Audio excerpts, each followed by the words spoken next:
أعوذ بالله السميع العليم من الشيطان اللعين الرجيم. بسم الله الرحمن الرحيم. أبدأ بسم الله والرحمن وبالرحيم دائم الإحسان. فالحمد لله القديم الأول الآخر الباقي بلا تحول.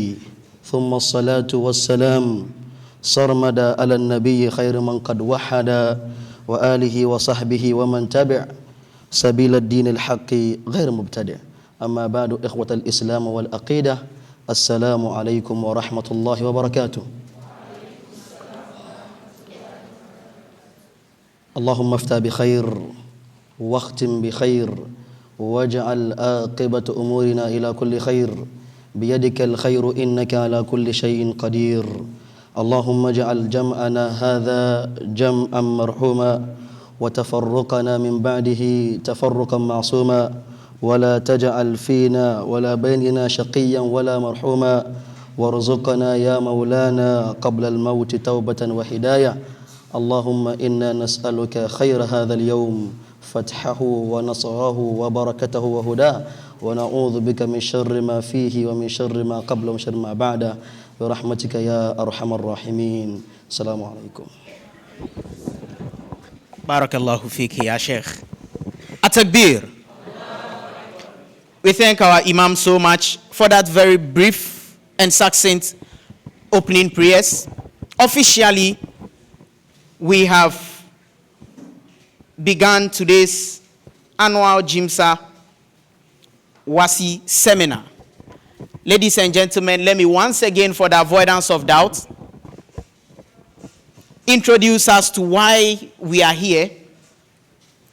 And my name is Abdul Rashid Said, former speaker for University of Ghana Parliament House.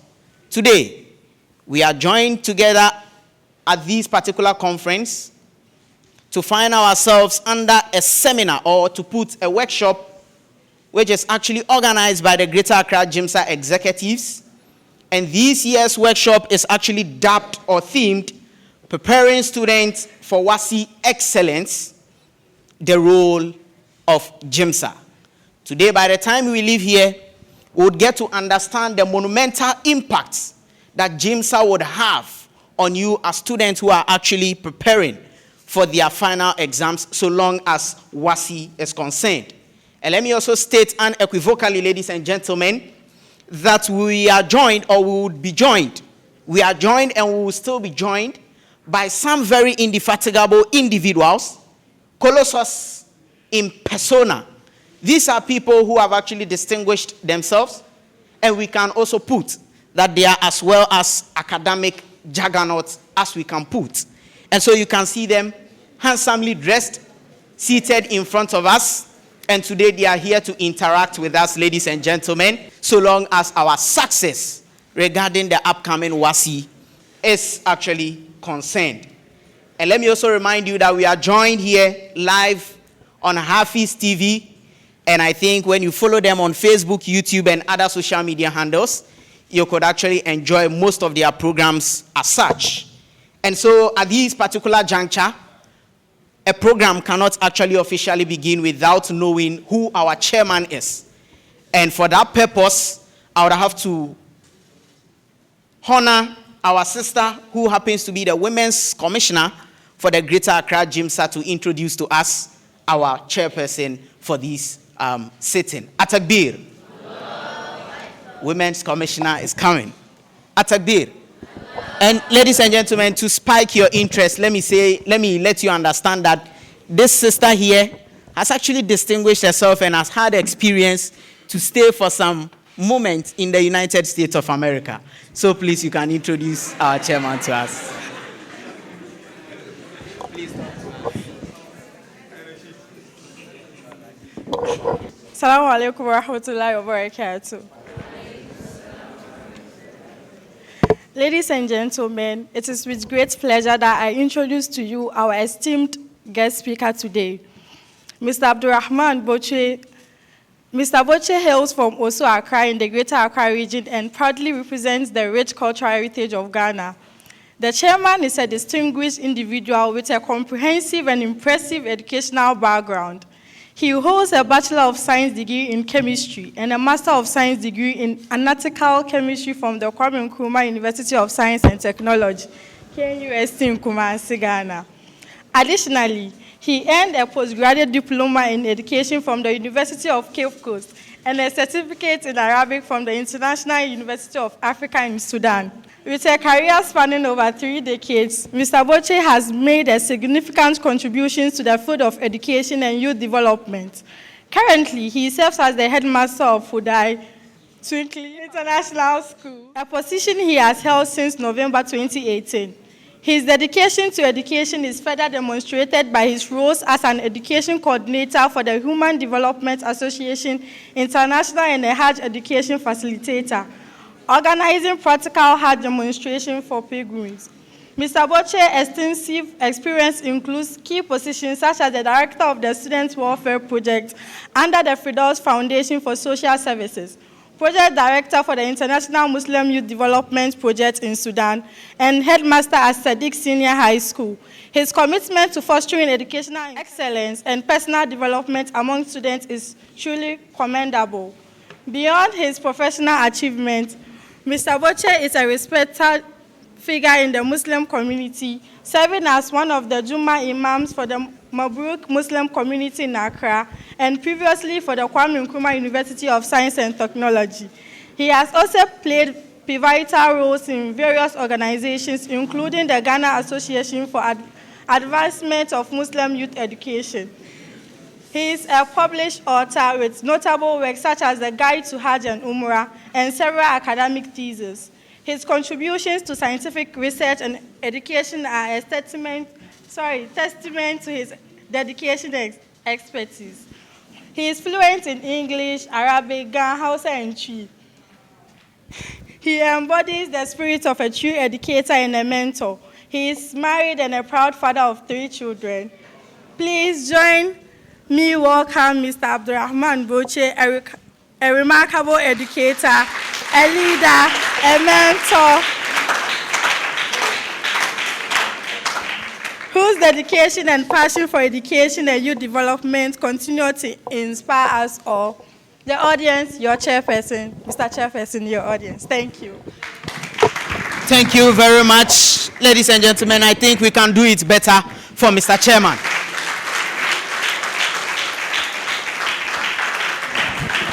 Of course, when Mr. Chairman's profile was being read to us, you could tell that Mr. Chairman is actually a distinguished and a productive individual. And ladies and gentlemen, if you are once again impressed, please let's give it up again to Mr. Chairman.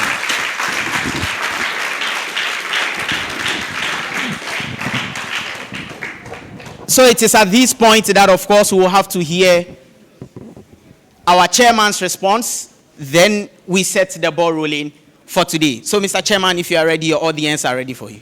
Bismillahirrahmanirrahim. Inna alhamdulillah nahmaduhu wa nasta'inuhu wa nastahdihi wa nastaghfiruhu wa natubu ilayhi. Wa na'udhu billahi min shururi anfusina wa sayyiati a'malina. من يهده الله فلا مضل له ومن يضلل فلن تجد له وليا مرشدا وأشهد أن لا إله إلا الله وحده لا شريك له أحدا صمدا الذي لم يلد ولم يولد ولم يكن له كفوا أحد وأشهد أن محمدا عبده ورسوله صلوات الله وسلامه عليه وعلى آله وصحبه ومن اهتدى بهدايته واستنى بسنته إلى يوم الدين أما بعد. We thank Allah subhanahu wa ta'ala. We ask for His peace, blessings, and perfect salutations upon the best of the creations, our noble Prophet Muhammad sallallahu alaihi wasallam. We bear witness there is none worthy of worship except Allah. And we bear witness that the Prophet ﷺ, he is the seal of the prophets, and after him comes no other prophet until the day of judgment. We are so grateful to Allah subhanahu wa ta'ala for this occasion. We are very grateful to the organizers, GMSA Greater Accra region, for giving us this opportunity to be with you and to chair this program. GMSA, Ghana Muslim Students Association, is an organization which over the years have served as a means of protecting the Islamic values of our Muslims who find themselves in various tertiary and secondary cycle education or institutions. Like it was mentioned, I was in Accra High School. I was enrolled in Accra High School in 1979. 1979-1980 academic year. When I was in Form 3, Form 4, thereabout, one of our students, I've never forgotten the name. The name is Zainab. We were told that this lady has reverted from Islam to Christianity. So we went close to her, and what she told us was that we can only be redeemed by the blood of Jesus. We became so alarmed. And actually, that was the beginning of the formation of GMSA in Accra High School. So I was a founding member of GMSA in Accra High School, and it so happened because of this incident where Zainab reverted from Islam to Christianity, because she was invited by the spiritual union, SU, a friend, to the fellowship, and through that they were able to convince her. So we started vigorously, we formed the association, and we started. Until today, we are very happy that at least we have been part of such a very noble initiative. But GMSA has been in existence for long. We've had the opportunity to serve GMSA, even at national level, as national president of GMSA. And it has given us the opportunity to interact with a lot of students across board, both at the secondary level and then the tertiary level. I believe that as you have gathered over here and being members of GMSA, you have to be very particular about the importance of your association with GMSA. Because at least there are some forms of programs organized in order to keep in your heart the spirit of belonging to Islam through such activities of GMSA. So for me, I hope that even students over here who might not be actively involving themselves in GMSA activities back in their schools, but for the purpose of being invited here for the WASSCE seminar, they are here, I would want to advise them that as they proceed to the next level of their education ladder, to the tertiary, when they find themselves in the tertiary education institutions, they are going to find these GMSA across board. They should try to be very active. Some have found Islam when they got to the university because of the vibrant activities being organized by GMSA. I would want to take this opportunity to welcome all of you and then to wish you all the best. That the essence of this seminar is nothing but to prepare you for the upcoming WASSCE 2024. I was hearing our daughters and sons putting up their defense.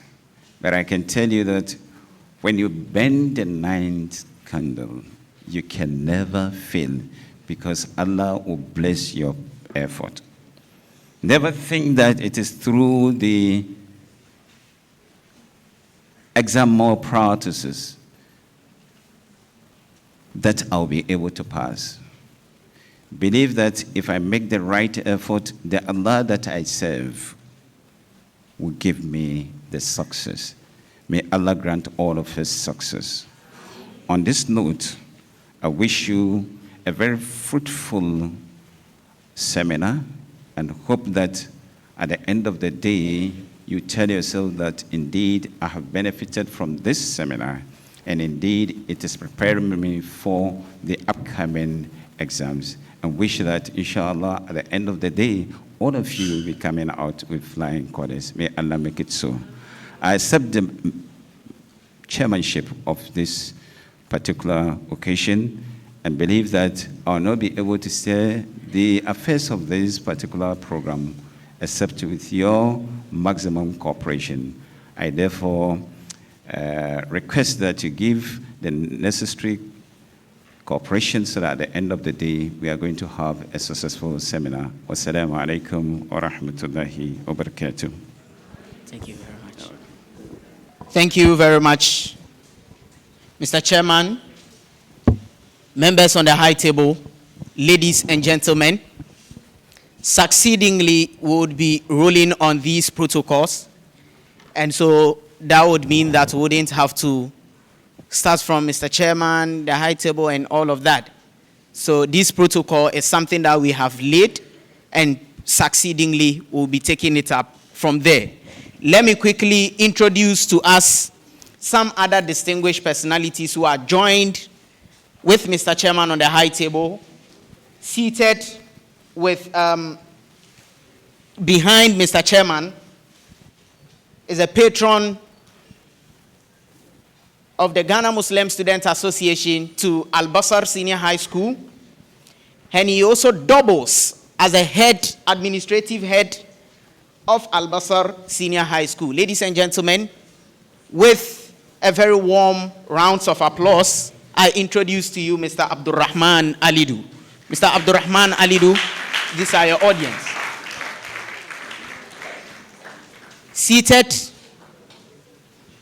Seated on the left-hand side, beautifully dressed gentleman who I actually wanted to introduce him in a way, but thought that I use this particular profile given. But of course, he is equally a very distinguished individual to whom we are actually very honored to have him join us today. He happens to be the GMSA patron for Odogono Senior High School. He doubles as a mathematics tutor at Odogono Senior High School. Ladies and gentlemen, with a warm round of applause, I introduce to you Mr. Jamil Mustafa.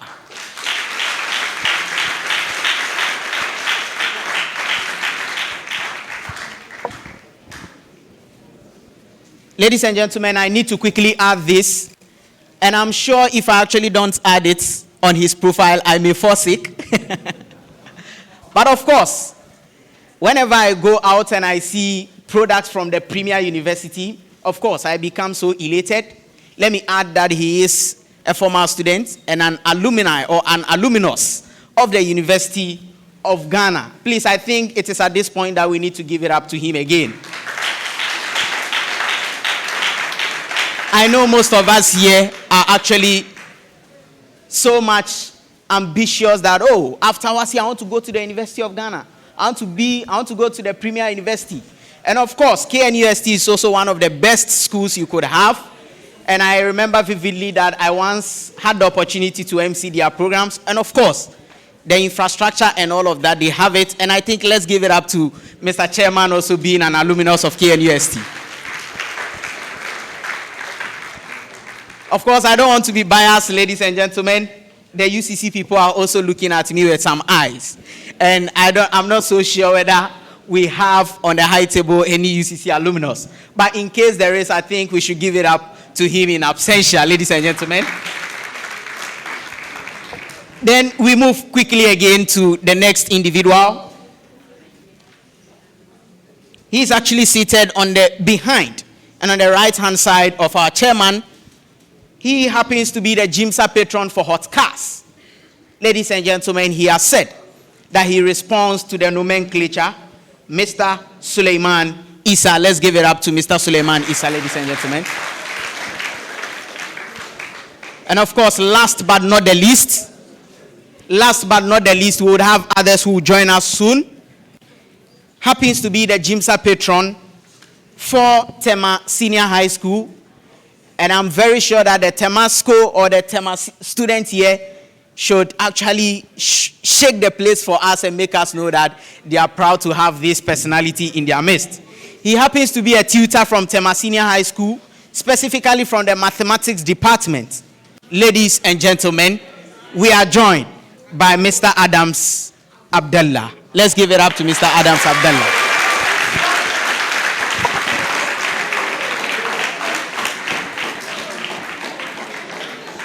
So, I thank all the panel members for their warm cooperation, and I thank you all for your warm cooperations as well. It is at this point that we need to take a welcome address. Then we delve into the bone of contention. And this individual who would welcome us is no one but His Excellency, the President of the GMSA Greater Accra Regional Secretariat, His Excellency Zulkarnain. If you are here, your President, Your Excellency, your audience are here. Please, let's give it up to His Excellency. Mr. President, actually, he personifies the statement, small but mightier. And that is truly what he personifies. So, Mr. President, these are your audience. I'm humble. Thank you very much. Assalamu alaikum wa rahmatullahi wa barakatuh. In the name of Allah, the most gracious, the most merciful, Mr. Chairman, Board of Patrons, guest speakers, respected dignitaries on the high table, past executives, colleague executives, our students from the high schools, ladies and gentlemen, I greet you all with the Islamic greetings, the greetings of the dwellers of Jannah. Assalamu alaikum wa rahmatullahi wa barakatuh. I thank Allah subhanahu wa ta'ala, the Almighty, for making us among those who are blessed to witness today, and whoever follows His footsteps until the day of judgment. Mr. Chairman, it is with great pleasure and honor that I welcome you all to the annual WASSCE seminar organized by the Ghana Muslim Student Association of Greater Accra Regional Secretariat. Today's event, themed Preparing Students for WASSCE Excellence, the Role of GMSA, is a testament to our commitment to your academic success and future aspirations. First and foremost, I extend my heartfelt gratitude to everyone who has contributed to making this seminar possible. Special thanks to our generous sponsors, dedicated organizers, supportive patrons and teachers, and our esteemed speakers. Your efforts and contributions are invaluable. I ask Allah to bless you immeasurably. This seminar was thoughtfully initiated by our predecessors. Recognizing the challenges and significance of the WASSCE examinations, they envisioned a program that would equip students with the necessary tools and knowledge for success. Their foresight and dedication in establishing such an important program inspired me greatly. It is because of their commendable efforts and recognizing the impact that we did not hesitate to bring this seminar to light again this year. We hope and pray this is replicated years to come, ensuring each generation to come is well equipped with relevant insights and motivated to excel. Mr. Chairman, I would like our dear SHS students to know that today we are gathered here with a shared goal to equip you, our bright SHS students, with the knowledge, skills, and motivation needed to excel in your upcoming WASSCE examination. This seminar is not just a series of lectures, it is an opportunity for you to gain insights, ask questions, and engage in meaningful discussion that will prepare you for academic excellence. Our agenda today is packed with enriching activities. We have esteemed educators and professionals from who will share their expertise and experiences. You will participate in an interactive session designed to honor your skills in critical subjects. The importance of this seminar cannot be overstated. The WASSCE examinations are a crucial milestone in your academic journey, one that can open doors to higher education and future career opportunities. The GMSA Greater Accra Regional Secretariat is here to support you, is here to support every step of the way, providing resources, mentorship, and community that believes in your potentials. I encourage each one of you to take full advantage of today's program, ask questions, engage with the speakers, and participate actively in the sessions. This is your time to gather the tools and strategies that will help you succeed. Remember, the pursuit of knowledge is a noble endeavor, and with determination and hard work, you can achieve excellence. Let me also remind you of the importance of discipline and respect throughout the event. Please participate respectfully and make the most out of today's program. In conclusion, I wish you all an enriching, enlightening, and enjoyable experience today. It is my sincere hope that this program continues for many years, equipping the future generation with the excellence needed to succeed. Let us work together to pave the way for your success in the WASSCE and beyond. With the permission of the chairman, I officially declare this seminar open and look forward to witnessing a program to a successful end. Thank you for coming, and may Allah bless you all. Assalamu alaikum wa rahmatullahi wa barakatuh. Thank you very much. Thank you very much, His Excellency Zulqarnain. I think let's give it up to His Excellency once more. His Excellency has actually reminded us that let's endeavor to actually capitalize on all the tools that of which would be made available to us at this particular seminar. For indeed, seeking knowledge is actually a noble endeavor. And that is a very important point, that of which His Excellency had actually drawn our minds on. Ladies and gentlemen, before we take our first speech, we would want to take a Quran recitation, and our brother who do us this honor to recite the glorious Quran of mighty stature is in the person of Abdullah Sa'id. Let's give it up to Abdullah Sa'id if he's here.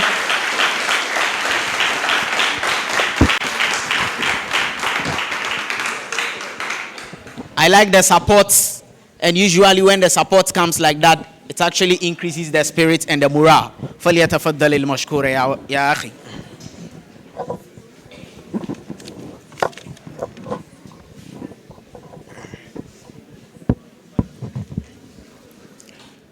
أعوذ بالله من الشيطان الرجيم.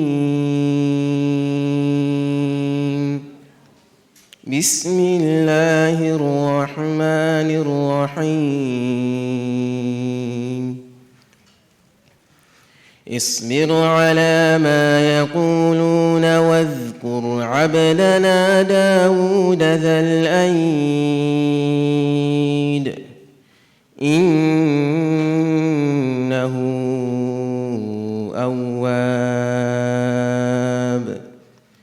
إنا سخرنا الجبال معه يسبحن بالعشي والإشراق والطير محشوره كل له أواب وشددنا ملكه وآتيناه الحكمة وفصل الخطاب وهل أتاك نبأ الخصم إذ تسوروا المحراب إذ دخلوا على داود ففزع منهم قالوا لا تخف خصمان بغى بعضنا على بعض فاحكم بيننا بالحق ولا تشطط واهدنا إلى سواء الصراط إن هذا أخي له 99 نعجة ولي نعجة واحدة فقال أكفلنيها وعزني في الخطاب قال لقد ظلمك بسؤال نعجتك إلى نعاجه وإن كثيرا من الخلطاء ليبغي بعضهم على بعض إلا الذين آمنوا وعملوا الصالحات وقليل ما هم وظن داود أنما فتناه فاستغفر ربه وخر راكعا وأناب فغفرنا له ذلك وإن له عندنا لزلفى وحسن مآب صدق الله العظيم. التكبير. التكبير. Thank you very much, Brother Abdullah Saeed.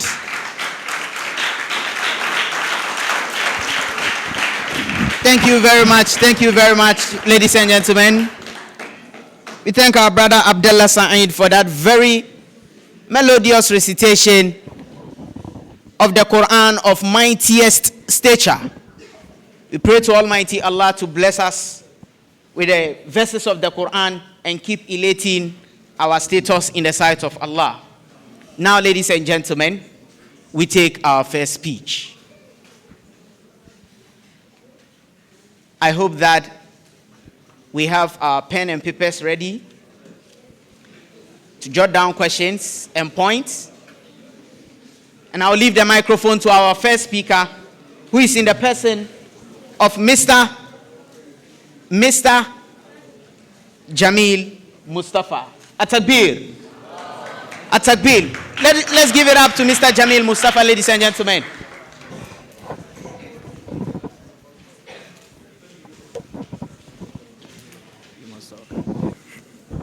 Assalamu alaikum.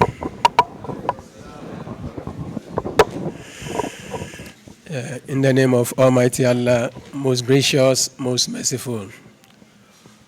We are grateful to Almighty Allah for this opportunity to stand before our wonderful and beautiful sons and daughters who, by the grace of God, are charting a path that is noble. In other words, they are schooling. These are the things we want to see among the Muslim community.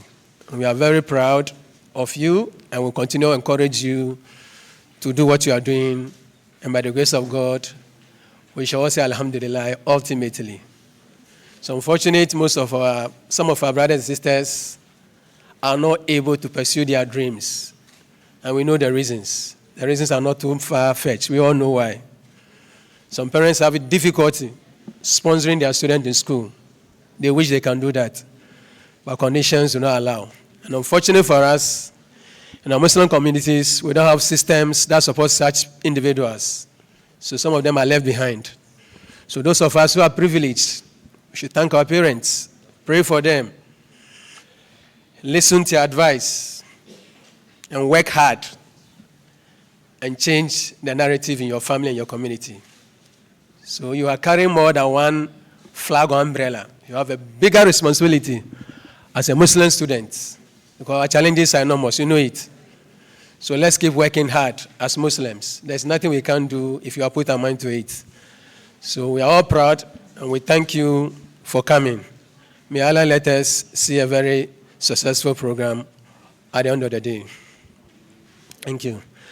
Yes, as the chairman or the MC mentioned, my name is Brother Jamil. I am a maths teacher and a teacher in Odogono for now. I used to be English. I schooled in Hotcast. I heard this man from Hotcast, my former school. So, officer, I'm grateful to meet you. Albastra is a sister school. I've been visiting him, but it looks like this is the first time we are meeting. So, officer, you are welcome. Yeah, so my presentation is all about mathematics. People don't like maths. I just don't know why. I just don't know why, honestly speaking. When we were young, people were telling us, oh, maths is meant for a special group of people. So the attitude was different towards maths. Not knowing when we really went to it, of all the subjects you do in SSS or whatever level, maths is supposed to be the easiest. You can't, of all the subjects, I'll tell you before God and man, maths is the easiest. The problem is the mentality, the conditioning. People say maths is formula, isn't it? But how did formula come into being? How did I come into being? There was a beginning. Allah created an army and we all came to him. How did formula come into being? There was something before formula, isn't it? Is there something that you must know? It's not the formula that you must know. So maths is about the something. It's not about the formula. Is that something that birthed the formula? So if you think maths is formula, it's never true. It's never, never true. If I ask you, can you give me the space in this room? Which space has this room occupied? I'm very sure, say, afaha, na afaha, or space, the size of this room, say, aha, ekoha nyina, wafa nyina. You need to say that. Yado kinanga, dwas grimanshi, yaji nang, hasn't it taken all? Ekelete, dalefe, etebi, and etebi. We say that. And that's the area of the room. So this and this is the area. What is formula? So if you ask the calculate the area of this one, so weigh anyway, maybe 20 by 40. And you know, by, when you say by mass, what does it mean? And so 20 times 40, you find the area. So what about, there's no formula here. Do you understand it? The area of this room is 40 by 60. Yeah, we are done. So mass is not about formula. So unfortunately, that's what a lot of teachers do and kill the spirit. By the grace of God, when I was in school, I wasn't last, I wasn't best, but I was somewhere in the middle. Other subjects, I used to top. My maths, I wasn't topping. Till a teacher came, was teaching the maths, and I said, wow, so is this the maths? By the grace of God, since then, there was no turning back. So if you don't get the right stuff, and the right instructions, and the right encouragement, you think maths is difficult. And that is what kills a lot of people. So my standing here today is to demystify that notion that maths is difficult and it's formula. There is nothing in maths you ask anybody to do as long as the person can see, can hear, can speak, and then person cannot do. Even those who cannot hear, they do maths. Even those who cannot see, they do maths. Maths is visualize. You visualize the thing, and the thing happens. So my daughters and my sons, please, please, please, let's recondition our minds. The maths is a very friendly subject, very, very friendly. I'm going to take you through one or two things, and let's see how friendly or otherwise mathematics is. Are you okay? Yes. Before you can call yourself mathematician, none of us here is a mathematician. We are mathematics instructors or teachers. We are not mathematicians per se. Are you okay? Before you say you have mass knowledge, please you must learn what has been developed. You are not coming up with new things for now. People have done a lot of research and work, And they have made things easy. That's why today I can take my mobile phone and call and easy because somebody has done the work for it. So you are making use of them. It's the same to mathematics. You are not inventing any new thing. They are there. So make use of them. So you have to get the knowledge first. And how do you get the knowledge? Formal way, you go to school, and by the grace of God, you're in class. And you go to class and make sure that you listen to the instructions. Some of us, when you go to class, either we are not paying attention or we don't even appear at all. Some of us in school, we don't see them in the classrooms because they don't like the math teacher. He's angry, he's whatever. You are not in the classroom for the class teacher. You are in the classroom for yourself. It's your future that is at stake. It's not the teacher's fault. Some people are there to discourage you. It's not, don't look at the teacher. Look at what you want. You want your future to be better. You don't want to be called the cocoa salad, the cocoa salad's daughter, I'm going to marry her. Or the bookman's daughter or son, I'm going to marry him. You want to say this man's daughter, isn't it? That is what is said about our parents. We are proud of our parents. Islam says we're proud. But we don't want that to be said to us when our daughters and sons are going to get married. That is why we are striving hard to better our lot. So you don't want that to be said to your daughter or son in future. So you have to strive hard. It's your future. So don't look at the teachers. We don't matter. It's you matter. Nowadays, even the education curriculum is being changed from more or less teacher-centered to student-centered. It is everything's about you. It's not about us again. So don't look at the teacher. Look at the knowledge the teacher is delivering. Get it. Move on. My brother has been around for several years. I also have been around for several years. Notice, a lot of students like you have passed through our hands, and we know where they are today by the grace of God. So it won't stop with you. Those of you who are refusing to do what is expected of you, it won't stop with you. Please work hard, go, and we'll remember you well. Because your younger sisters and brothers are coming. They need attention. Are you okay? They will also move ahead. People have gone through this. They didn't die. They killed themselves. They passed the exam. They didn't die. They have gone it and they have made it. They are big people by the grace of God.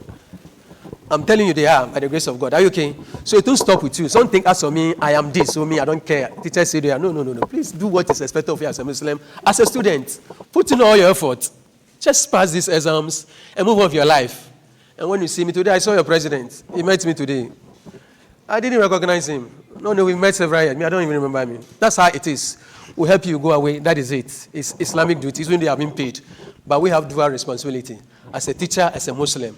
Are you okay? So our duty to help humanity, and then that is our job. So we have dual. Are you okay? So when you finish with you go ahead. When you see you and greet us and we're going to fine. Otherwise, that is it. Please don't go to stop with you. So those of us who are not listening, I'm saying it because of where I come from. A lot of the Muslims are giving us series of headache. When the colleagues are in classroom, they are somewhere doing their own thing. The headmaster will call them in classroom. They will call me, come. Your Muslim students are doing that. They will summon me before the assembly. Come and talk to your children. Why are they that? I will not admit Muslims again. But thankfully to God, the computer is the one doing admission. If it's not the computer, I'm telling you, some of us will not get to school we are. Because of the example some of us set. Please, as Muslims, wherever you are, we should be seen.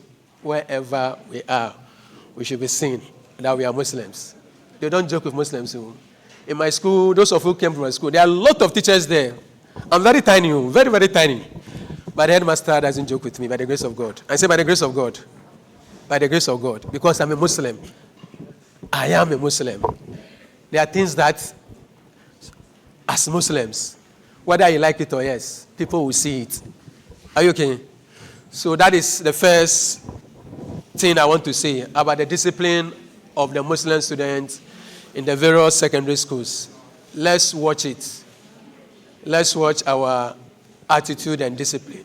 With discipline, we can go far. So, as I said before, you say you're a mathematician, you have to get the knowledge. How do you get the knowledge? You go to school. And people are going to school and they are getting knowledge. Some schools have very good math teachers, others don't. So what some parents do is that during vacation class, the students are supposed to tell their parents their difficulty. So that the parents find good teachers to help them. So if you are struggling at any subject, please let your parents know early. Because there's no shortcuts in life. So that during the vacation or even your school time, they can get a capable hand to help you to pass. If you pass all subjects and you don't pass any of the 4 core subjects, maths is one of them, you go nowhere. It's unfortunate, but that is it. You go nowhere. So whether we like it or yes, we have to pass. So the earlier the better if you have difficulty. Please let your parents know quickly, and something must be done for you to pass. So going to school is one way of getting the knowledge. After you are in class or you have been taught, you are expected as a student to also do your part. You must do your part. You must sit down and go over. If you understand, alhamdulillah. If you don't understand, say alhamdulillah. There's somebody in the class who understands. Make use of your classmates. When I was in school, it's competition. We always come to the board. I'm telling you, when we were in school, everybody wants to say that is the one explaining to his colleagues. And that is how some of them became teachers. The teachers, because that is what we were introduced to. Come and explain. How do you do it? Your teacher came and taught you the thing using crayon or black color too, or white color too. And the students said they didn't understand. When you can't use the same white color, you have to find another way of making it easy. So by that act, things became simpler for all of us. The more you impart, or the more you teach, the better the understanding. So use your class. If you are standing in your class, you say, please, can you explain it to me? Not me hungry. He likes you. He has seen something special about you. He saw all these people and didn't come to them. He came to you. It means that there's something about you that he admires. Please appreciate that. If you are busy, tell him, give me some few minutes. After that, you help the fellow. You will know it better. So don't throw people away. In SSS and going forward, there's no competition. It's not about who is first, who is second, we don't want competition. We want to pass en masse. We are all going. So if you can help somebody to pass, please, I'm not saying the exams to go and do funny things. Are you okay? If you can help somebody to pass because you have the knowledge, please do that. Help the person pass. Are you okay? So if you can't get it one time, use your friends to help you and do it. Allah forbid, Allah forbid, Allah forbid. But in case anything didn't go well, you still have NOVDEC. Never give up education. Never. Don't say, medium abre. We have taught people who have more than 4 times. They never give up. My classmate, somebody I finished secondary school with, somewhere we finished in secondary school in 1991. More than 15 years. He has made it. He's a millionaire. He came back, he wanted to go to school. He came, I taught him maths. And by the grace of God, he's graduated and he's working. He didn't give up. He's made money. But he still came back to learn. He says, when I'm among you, I don't feel comfortable. I don't feel comfortable because me a SS liver. He doesn't feel comfortable. So no matter what, Allah forbid, even if you didn't make it the first time, please never give up. There's another avenue for you to better your results and move ahead. There's no competition in life. There is no competition. I'm telling you. Whoever goes first in university, it doesn't matter. The important thing is you also went there and came out. Are you okay? When we finished in A-level, we went to university straight. Me, I went straight by the grace of God. My classmate, who was very good business student, he didn't go straight. It took him about 2 years, he went. Today, by the grace of God, he's riding helicopter. I'm riding bicycle. You understand? So it's not about who went first. Do you understand it? Allah has planned for everybody. It doesn't matter. Allah's time is the best. So if Allah said this in your time, don't say Allah doesn't like you. Allah's time is the best. Are you okay? So let's keep working hard and knowing that maths, as I said, is the easiest. If you like, you can throw any maths thing to me. And let's see whether we can make it easy. Anything maths. What is it? What is it about maths? Maths is method. Are you okay? Maths is about method. You have to know how things are done. When you are doing maths, it says show working. It's not about writing plenty grammar. Show working means maths, there are certain things that you expect you to do. I don't know, for instance, if you have to maybe solve equation, just solve simple equation. What do you expect you to do is this. Anytime you solve, the first thing they expect, if it is there, that when there's a fraction, you are supposed to clear the fraction. We don't work with fraction. That's the first thing. That's the method. So once you see effort of clearing the fraction, you are doing the effort, make a mistake, they give you method. It's method. They give it to you. You get the marks. The effort, you know you have to clear, and you are doing it and made a mistake. They say that you know the method. Then they give you the mark. Do you understand it? So when the question gives you 27 times 55, and you say you want to do 27 times 55, show working. That's not show working. You have the calculator, supposed to point. That's not about show working. You have a calculator, punch it. That is not show working. But show working is the steps that mathematicians introduced to. Those are the things they want. Do you understand what I'm saying? So that one, you just point the calculator. But method, after clearing the fractions, they'll give the mark. The next thing they expect you to do is to clear brackets, if you remember these things. You clear fractions, by multiplying 2 by the SCM, you have the marks. You clear the bracket. If there is bracket, you get the marks. Are you okay? Then you collect like terms. Then the answer will come. So about 4 steps. So you have 1 mark, 1 mark, 1 mark, 3 marks for method. Then the final answer, you get 1. So you can get the final answer wrong because of the mistake. But you have 3 over 4. 3 over 4 is a pass mark, isn't it? So maths is about method. And that is why you go to class and the teachers will introduce you the method. Are you okay? That is that. Then the other things is that when you're in the exams hall, before you even go to the exam, since you're all candidates, whatever paper you are going to write, you must know the structure of the paper. You don't go to the exam to start reading instruction for the first time. You should know these questions. These are the questions that can be. Question 1 is compulsory. Then question 2, you should know those things because you have been writing mocks. Mocks are supposed to introduce the structure of the paper. Are you okay? The commas and those who write commas. Commas, how many questions are you supposed to answer? 10. Out of the 10, 5 are what? That's the section. Then the other part you select 5, isn't it? Do you know that compulsory one, each question is 8 marks? Are you aware? So 5, 8, 40, isn't it? Then the compulsory one, each one is 12 marks. 5, 12, 60, and get 100%. So when you answer one here, what do you get? 8 marks. When you answer one here, what do you get? So which one do you think is more challenging? The compulsory or the optional? Optional, isn't it? Which one do you think you can do under stress? You can do it accurately under stress. When you are stressed, which one can you do under pressure? Which one? Optional. Do you understand it? Under pressure, you can do the compulsory one. Sorry, not the optional. The compulsory one you can do under because they are not as challenging as the optional one. The optional one are demanding. It requires deep thinking. Are you okay? Now, when you go to the exams through fresh, you don't know you are fresh. Fresh means that the brain is still relaxed. So if you have your way, that's how we advise students. You start with the optional one because those are the one that requires a little bit of, are you okay, composure. And so you start and then there's more marks there. You can see there are more marks, 12 marks per question. This one you have to do about 2 or 1.5 to make up that one. Are you okay? So you start with those ones first. Out of the 5, you can do all the 5 by the grace of God. One, you're out of 60, if you get 50, one pass it that to start with. Do you understand it? So focus on the optional one first. Get the 5, or if you can even do 3, minimum 3. Are you okay? Before you come here, we can do all the 5 because when they say 10 minutes, 15 minutes more, 20 minutes more, you start panicking. You can't tackle those ones when you're under pressure. But these ones, easily. The equation, this one you can tackle. So when they say 30 minutes or that one, they can do it. Are you okay? But however, you'll be making errors or mistakes. That is why I advise that we start with the optional ones first. Do as many as you could. Are you okay? Before you come to the compulsory ones. So that is the first thing you must do. Are you okay? The second thing is that you must do questions that you are familiar with. There are questions that are familiar. You have done some things before. Don't go and see questions you haven't done before and say, I want to try it. Maybe you have seen how to solve equation before. You have done mean before. You have drawn pie chart or bar chart or cumulative frequency. Those things you've done them before. So when you see those ones, please tackle them. The only disadvantage with questions involving graph is that they are doable, but they are time consuming. They are tedious. Are you okay? They waste too much time. So we don't start first question with graph. Never start the first question with graph work. You spend all the time doing graph. You waste all the time. You are doing it, but you're wasting time. So we don't start with graph work. Please do about 2 or 3 questions that are not graph related and go very far. Before, if you want to come back to graph, you do the graph. Are you okay? So you do the graph. And one challenge about graph is that if you draw a beautiful graph, do you know what you do? After drawing the graph, they say, the mark, the graph, I'm giving you 4 marks. Everything graph, 4 marks is there. 4. Then they start looking for the mistakes. Every mistake, they keep taking 1 from it. So when you draw the graph, the 4 is there for you. The marks has been allotted to it. They realize your graph, you draw the graph, they label the x-axis. -1, not 3. Are you okay?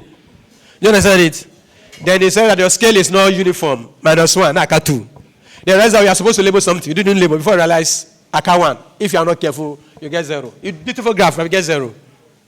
That's it. So graph is very, very tricky. You have to be very careful. The marks are there. You just give 1. Then say -1 for every error. So the errors are the important things. So when you draw your graph, remember that once you sketch your graph, you need to label. If it's x-axis, if you are plotting points x and y, then you know x-axis and y-axis. But when you are drawing histogram, which is frequency and max, or max and frequency, you don't write x and y. It's max, any frequency. So you don't see the max and see the frequency. It's not about x and y again. Are you okay? And then when you plot graphs, especially the transformation, those graphs, quadratic graphs, no problem. But transformation graphs, when I give you a transformation graph, they give you point A, 1, 2, point B, 5, 7. They give you those things. When you plot the point and we don't want to see where ABBA is standing, A, ABBA, or B3 is standing, you just plot, you don't write, you get 0. They want to see where is A, ABBA, where is he standing? Abiba actually. Let me, Abiba, where are you standing? Balaraba, where are you standing? Are you okay? See, one name will see, maybe Cynthia, whatever. Are you okay? They want to see where they are. If you just plot the point without the labeling and the coordinate, you get nothing. It's an error. Are you okay? So anytime you plot a point and point has a name, whether it's point A or point M or point Q, or they want to see where M is with the coordinates properly written.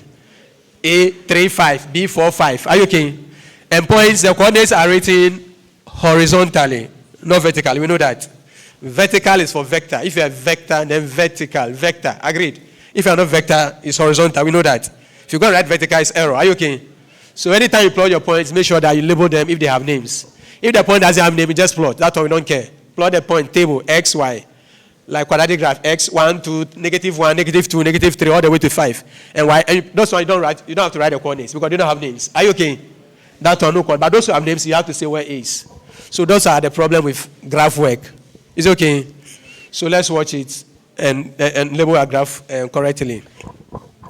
The other thing with maths and during maths exams are the available tools. Even before that, as I said, you have to know the structure of the paper. That's compulsory. I'm supposed to answer. Yeah, that reminds me. Elective maths. How many questions do you answer in all? Pardon?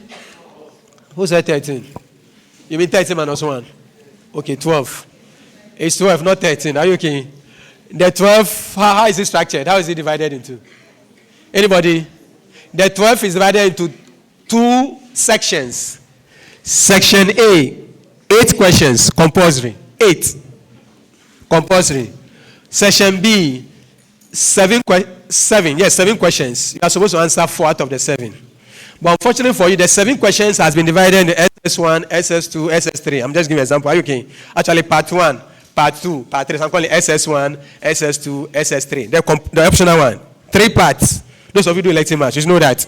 You are supposed to choose one question from SS1 at the beginning. Go and choose a question from SS2. Then choose question from SS3. You have gotten 3. Then the last one, you choose it from any of the SSS you want. Listen to me. The optional part is divided into 3 parts. Part 1, part 2, part 3. It's like SS1, SS2, SS3. Choose one question from SS1. SS1 made up of 3 questions. 3 questions, choose one. SS2 made up of 2 questions. Choose one. SF3 made up of 2 questions. Choose one. 3, 2, 2. The SS1, 3 questions. Choose anyone. SS2, 2 questions. Choose anyone. SS3, choose one. Then the last one, you choose from any of the choice. If you go and answer 2 questions from SS1 and 2 questions from SS2, we'll mark it for you. 4. Then we'll cross 1. Because you didn't tackle anything. You cross 1 out. It will be marked. Sorry. It will mark, but we'll cross it out.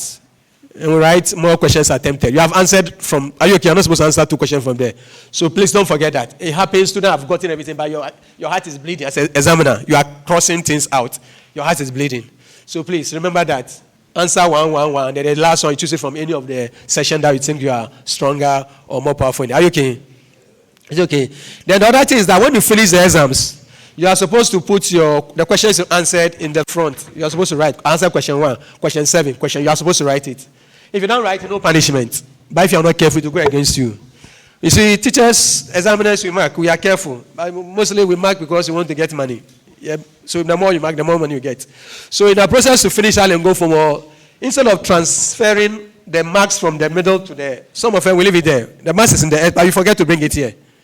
The person, you mark question 7.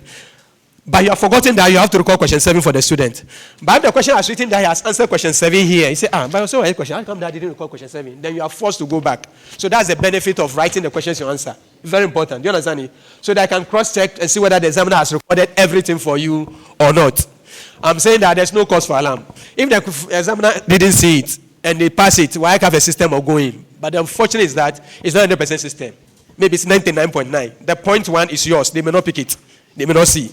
Allah forbid. Are you okay? So the best thing is to make sure that you put the questions you answered in the front page so that the examiner will know that he has transferred everything from the middle to the front page and you get the marks that you deserve. Is it okay, my friends? Sometimes to write an exam, you work a question and you see that you made a mistake. Then you want to do it again or do a different question. Please, you are not advised to cancel the question that you saw a mistake. Don't cancel it. We have seen questions, exam scripts, people have finished and say, cancel. You realize that I should have canceled it. Because there's no time. They say not cancelled. We're cancelled, but we're written not cancelled. He has cancelled with the ruler, but he has written not cancelled. So that makes a double cancellation, isn't it? So we don't cancel. If you are not sure, leave it. If you are able to do the same question again, the same question that you want to, then that one you are obliged to cancel. Because if you don't cancel, no problem. We'll mark the 2, but we'll choose a smaller one for you. The mistake. If you do the same thing again, listen to me. If you have the wrong question, if you're able to do it again, then cancel the wrong one. Because the wrong one may give you 6, and this is going to give you about 13, 12, or 9, or 10. Are you okay? But if you leave the 2 of them, we'll mark both of them. But we'll choose the 6 for you. Because the same question. The same question. But if the wrong one, you leave it, and you go and answer another question, then don't cancel it. Listen to me. If you do the same thing twice, one must go. If you don't learn one, go, no problem. You are giving me headache, I'll mark. Then you choose a small one for you. But if it's a different question, so instead of answering 10 questions, you end up answering 11 because one was a mistake. Don't cancel it. Because the mistake when you didn't do it, you did a different question. So don't touch it. We'll mark all the 11. Then for all you know, the mistake won't give you 7 marks. Something that you trusted gave you 4 marks. We'll throw the 4 away and pick the 7 because the cancel one is higher than the one you are sure of. Are you okay? So listen to me again. When it's the same question, you do it twice. The one you realize there's a mistake, please, chemu. If you don't cancel, what happens? The examiner will mark both of them, but choose the smaller one for you. Are you okay? But if the question is a mistake, you didn't do the same. You did a different question. You want to repeat a different question, don't cancel that one. Leave it. So you end up doing more than required. I'm not saying go and do more than required. Do the exact, spend the time on the questions you're supposed to answer, effectively, so that I don't punish any question. Are you okay? But if you realize there's a mistake and you want to do a different question, leave the mistake one, do that other question. You do it. So you end up doing more than the requirement. Are you okay? So mark all of them. Then in that case, they look at all your performance. The one with the lowest mark, they will cross it out. We'll cross the lowest mark and leave the mistake. Maybe the mistake will give you 7. And somebody you trusted, or even not trusted, you started, you thought you could do it. When you started, they stop work. You wrote 3 lines. Then it says stop work. You see that? You have sacrificed 7 marks for something you just started. So that time you don't cross it. We leave it, and the examiner will mark and choose the best for you. Please, are you okay? Are you sure? Are you very sure? Good. So before I continue, if you have anything you want to ask or you want me to clarify, you can. Anybody? From what I have said so far. Okay, so by the grace of God, all is well. All is well. Good. Then, in the exams hall, you'll be provided with, I think your calculator, this time you send your own calculator and your graph books. You're supposed to use them. As for the calculator, you must be able to use your calculator. Sometimes people make mistakes, especially calculations involving angles. I've seen this several times. You know, angles are in different units. Those of you who like maths, angles are not only in degrees. The other units for angles. You know that. So when you take your calculator, you see that the middle there's a letter D in the middle to show that you're in degrees. That's the normal one. Sometimes some people temper with the calculator, then the unit changes to R, radian, or sometimes grad. You don't know. So when you punch it, you give an answer, but the answers are wrong. So before you punch your calculator to do any SOCATWA thing people have been saying, make sure that the calculator has D on it, degree. You work in degrees, you don't work in radian. Engineers work in radian. So make sure there's D, please. Anytime you take your calculator in exam, you make sure that there's D in the middle. Then you are safe. If you're not D, let somebody change it for you. Do you understand it? So that is a problem with some of us. Then, question on graphs. When they are giving question on graph, they tell you copy and complete. Copy and what? Copy and what? So you must follow the instruction. The table is on the question, or the table is on the question paper. You're supposed to copy the table into your answer booklet and complete it. And the complete of the table, you don't need to show working. People say, I want to show working when S is 2. Then you plenty, the whole page is full. We don't look at it. Nobody looks at those things. They know you can complete it either with your head or your calculator. So either you use a calculator, especially the calculator, to do it. So you're not supposed to work when S is 1, Y equals 2S squared, when S is minus 2. You don't do that. Point the calculator. And people know how to use it. If you don't know, let the teacher teach you because it's easy. Something that you work and spend 1 minute. Calculator, you spend 1 second. You are gone. 1 second, you are gone. So we don't work. If you do all the calculations and you don't complete the table, you're supposed to get nothing. If all of them, you work them in the book, the answers are there. You have not transferred them onto the table, which is a copy and complete, you get 0. If you fill all the table and no working, you get 100%. If you fill all the table and you don't show working, 100%. If you show working and fill the table, 100%. Are you okay? The important thing is you have to complete the table. And the working is not part of the requirement because you know you can do it. Are you okay? So use the calculator to quickly, complete the table. And there's a simple way. There are different methods, but simple ways are there. Our class, we've been doing it for our students. So your teacher should be able to do and take you through those things so that you can copy and complete, and then you move on with the graph. Are you okay? As I said, don't start with graph work. They take time. Are you okay? Good. So that is for graph. As I said earlier on, the way you approach your maths will make the maths interesting or difficult.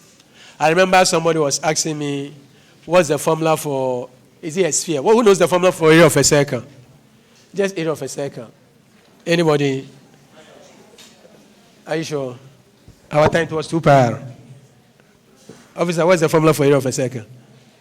We could say he's certain about his knowledge. It's true. Are you okay? It's pi r squared. Isn't it? Somebody that? Pi r squared. You understand? Oh, you don't know? Okay. You know circle? The thing they call circle. Say, circle, anything about calculation involves 3 things. A number, 2. A letter, pi. And another letter, r. 3 things. 2, any pi, any r. They form circle. Everything. There's a 2. There's a pi. And our pi will buy their own circular. Most of the pi are circular. I don't know. But the pi is circular. So anything about circle is pi. Okay. So there's what? 2. And then there's what? And there's what? So when the 2 is in front, we read it 2 pi r. When the 2 goes to the pi, say pi r2 or pi r square. So there are 2 formulas. When the 2 is in front, what do we see? When we send the 2 back? So those are the 2 formulas. Are you okay? Then you know the formula for the letter for area. What letter do you use for area? You see A, capital A. Do you see that pi is like A? Pi is like A. So when you are standing A, you start the pi. Pi R2. Circumference is C. You know the symbol for C. So you start the formula C. You see that 2 is like a C. Are you okay? Then you continue. Circumference C. So start the formula with a C. Can't you see? My darling daughter, can you see? Can you see circumference? What's the symbol for circumference? Symbol for circumference. A letter for circumference. Choose a letter for circumference. C. So that's why circumference is C. So the formula must start with a C. Can't you see that this guy like a C? What do you know? C2. Then you continue. Continue for me, my daughter. Who has a problem? My darling daughter, I'm talking to you. Continue. 2 what? Sir, do you remember the formula I said? The one we start with, when the 2 is in front. 2, when the 2 is at the back, sir. You see, sir, saying it. My darling daughter, please make me proud. Start with C. Formula, circumference, C. Start with a C. You see, C is like 2. The letter C, which 2 is like a C. Don't see the 2. It's like a C10. Then you continue. So 2 what? Area, A. You see the pi is A. Have you been using pi before? Pi is like this. It's like A, capital A, pi. So area start with pi. Pi what? Continue. Pi.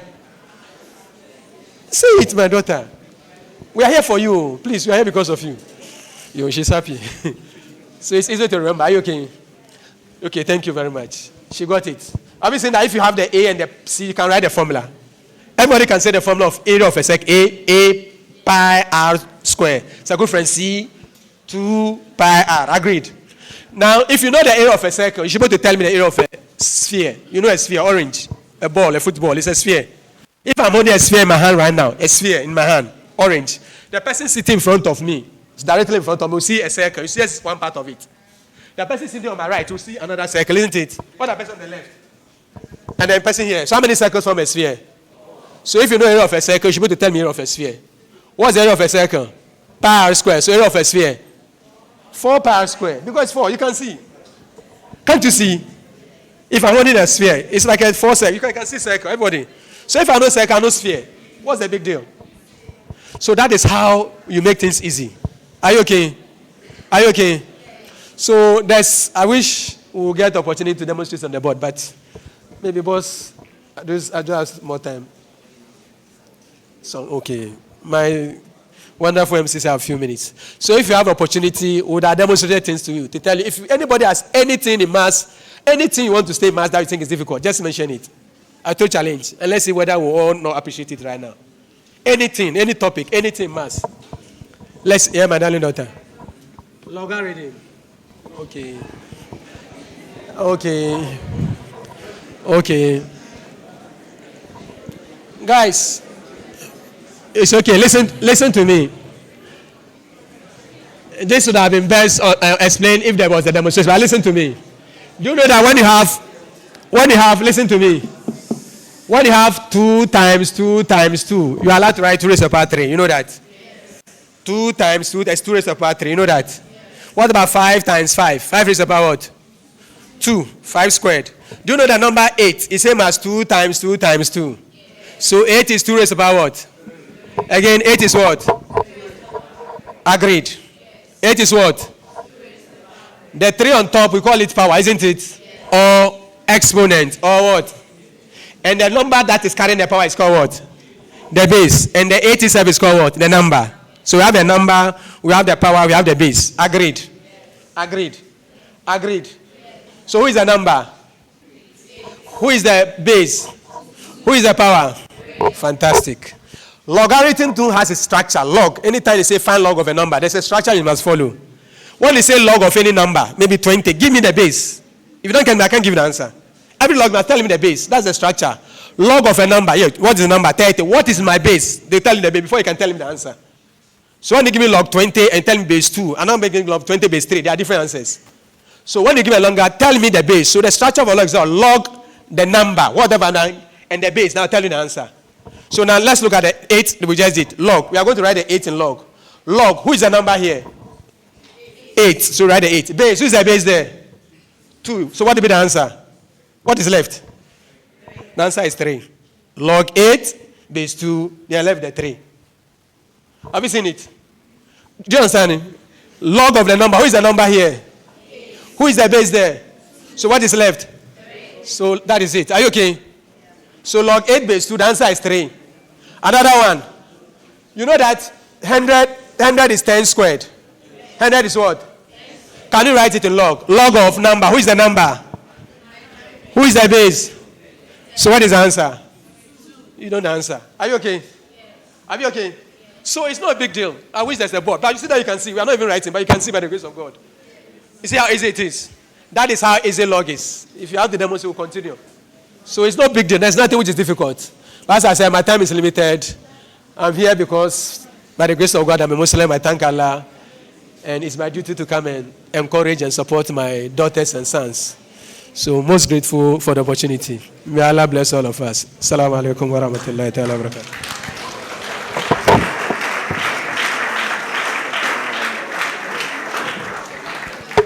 Mr. Jamil Mustafa deserves another round of applause. We hope that if we had the luxury of time, he would have actually proceeded to give us more of these twists with respect to how mathematics questions are being set and all. As part of his delivery, he has actually hinted on the phobia that surrounds mathematics and some other subject as well. At this particular point in time, before we introduce other distinguished guests who have actually joined us, we want to actually command that mathematics phobia out of us. And we are going to conduct a very simple exercise. Ladies and gentlemen, let us all be on our feet. I would want to hear you very audibly, ladies and gentlemen. And at this point, we are going to command the mathematics phobia out of us now and forever. And so, you repeat after me. When you hear I, then you put your name. Then we'll proceed in that way. So, ladies and gentlemen, we go. I.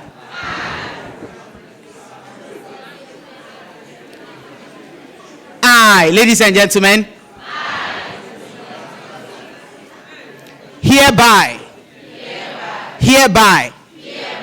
Command mathematics phobia out of me. Mathematics phobia out. Mathematics phobia out. Mathematics phobia out. English language phobia out. Social studies phobia out. So help me Allah.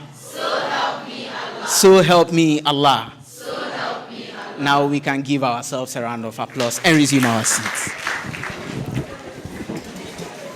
So ladies and gentlemen, we have actually been joined again by very distinguished individuals. And with your attention, are we here? Your rapt attention is highly needed. He is actually a sheikh, very distinguished and very profound. When it comes to knowledge, he personifies knowledge, and he's a walking knowledge when it comes to its nature, attributes, and character. Our sheikh happens to currently be the Medina West Chief Imam. Ladies and gentlemen, he doubles as the regional patron for Greater Accra Regional Secretariat, Ghana Muslim Student Association. With a warm round of applause, ladies and gentlemen. We have been joined by Sheikh Salman Muhammad Al Hassan. Ladies and gentlemen, let's give it up for Sheikh Muhammad Al Hassan. Sheikh, we are very much grateful that you have made time out of your busy schedules to join us at this particular seminar. فاتخذت من دونهم حجابا فأرسلنا إليها روحنا فتمثل لها بشرا سويا قالت إني أعوذ بالرحمن منك إن كنت تقيا قال إنما أنا رسول ربك لأهب لك غلاما زكيا قالت أنى يكون لي غلام ولم يمسسني بشر ولم أك بغيا قال كذلك قال ربك هو علي هين ولنجعله آية للناس ورحمة منا وكان أمرا مقضيا فحملته فانتبذت به مكانا قصيا فأجاءها المخاض إلى جذع النخلة قالت يا ليتني مت قبل هذا وكنت نسيا منسيا فناداها من تحتها ألا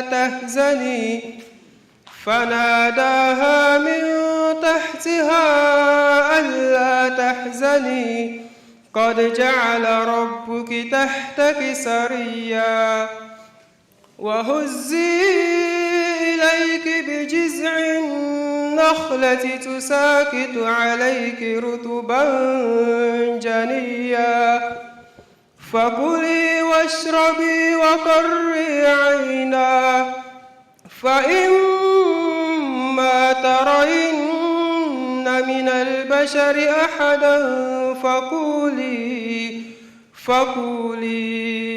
إني نذرت للرحمن صوما فلن أكلم اليوم إنسيا فأتت به قومها تحمله قالوا يا مريم لقد جئت شيئا فريا يا أخت هارون ما كان أبوك امرأ سوء وما كانت أمك بغيا فأشارت إليه قالوا كيف نكلم من كان في المهد صبيا قال إني عبد الله آتاني الكتاب وجعلني نبيا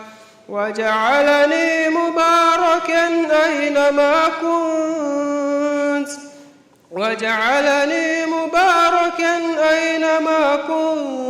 وأوصاني بالصلاة والزكاة ما دمت حيا وبرا بوالدتي ولم يجعلني جبارا شقيا والسلام علي يوم ولدت ويوم أموت ويوم أبعث حيا. التكبير.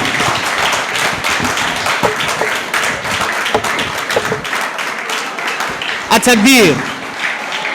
التكبير. Please, the rounds of applause. التكبير. I'm told that after the recitation of the Quran, it has to be followed by the glorification of Almighty Allah instead of the clap. So, ladies and gentlemen, At-Takbir. I have been given a name of an individual who has taken it upon himself to actually visit Tema Secondary, Tema Secondary Senior High School, where he happens to be an old student of that particular school. And at any point in time when he goes there to actually volunteer to teach them Quran of mightiest stature.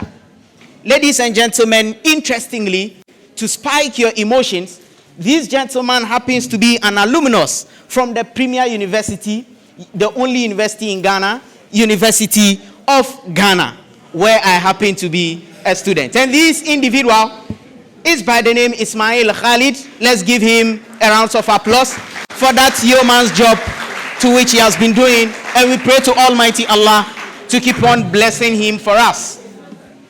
And again, as we have resumed, we've been joined by a longest serving Presec Legon tutor. And very interestingly, I'm not surprised that two best schools are actually very close in terms of senior high school and in terms of tertiary. Of course, this individual happens to be an author of the Prof and Figures Economics.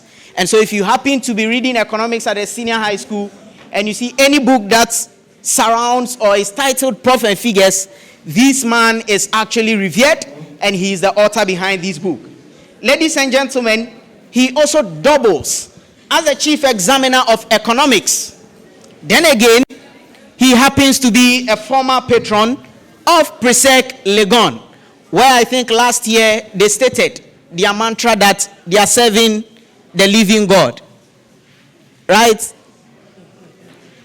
Or because now they are taking the 8th National Science and Maths quiz, what's the new slogan say?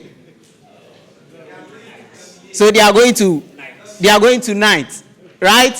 So that is Presec Legon. Ladies and gentlemen, with a warm round of applause, let's welcome Mr. Alidu Muhammad Yaqub. Let's give it up to the author of Prof and Figures.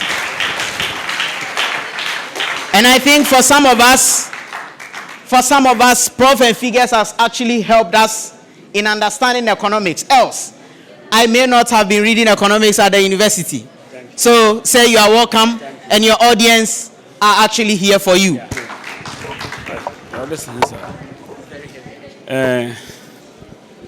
Assalamu alaikum. Yes, I'm a teacher at Presec. Today we've met here not to talk about economics, but we're going to talk about how we are going to prepare to write the WASSCE exams and how we have to also take the exam serious. So I'll start by seeing how we prepare. And the GMSA in the various schools, what can you do to help your students prepare effectively? Now, this is the way the exams have become. It is very difficult to pass when you leave some of the subjects or the topics unattended to. The theory you can pass easily, but when you come to the objectives items are written to cover every topic in the syllabus. So as students who prepare for exams, you have to encourage peer teaching or group work studies. So as GMSA members, you don't just go to the mosque to pray and leave. Among you, you have those who are very good in physics, chemistry, mathematics, and others. You make them as what? Leaders. So those topics that you will not be able to find they understand, you can have a time over weekend in the classrooms and let them take you through, discuss all the past questions. You are like, all the questions are finished. We are just modifying the old questions, reshape it. So as students, and that's why I'm not limited to a general study group, but I'm looking at GMSA as a group.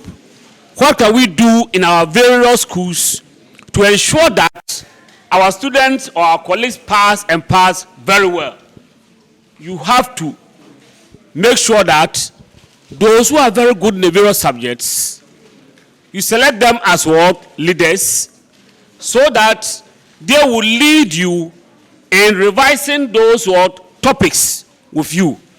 You have somebody who will be in charge of mathematics, somebody in charge of English, integrated science, economics, physics, among what? Others. Because when you don't do group studies, the teacher may teach something and one may not understand. But as children put together, when you are being taught by your colleagues, sometimes you can jokingly ask certain hard questions.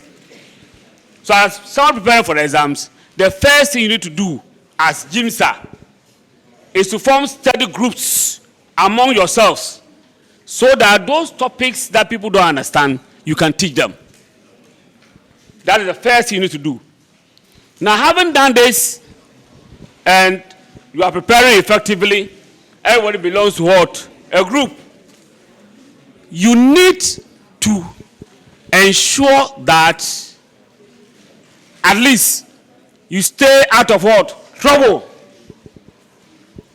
You know that when we are doing good things, don't think everybody is praying that you do well.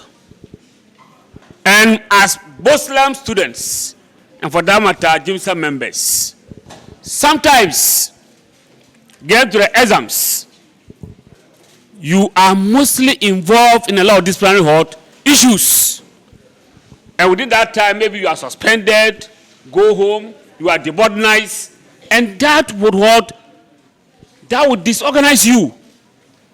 So you have to make sure you stay out of what? Trouble.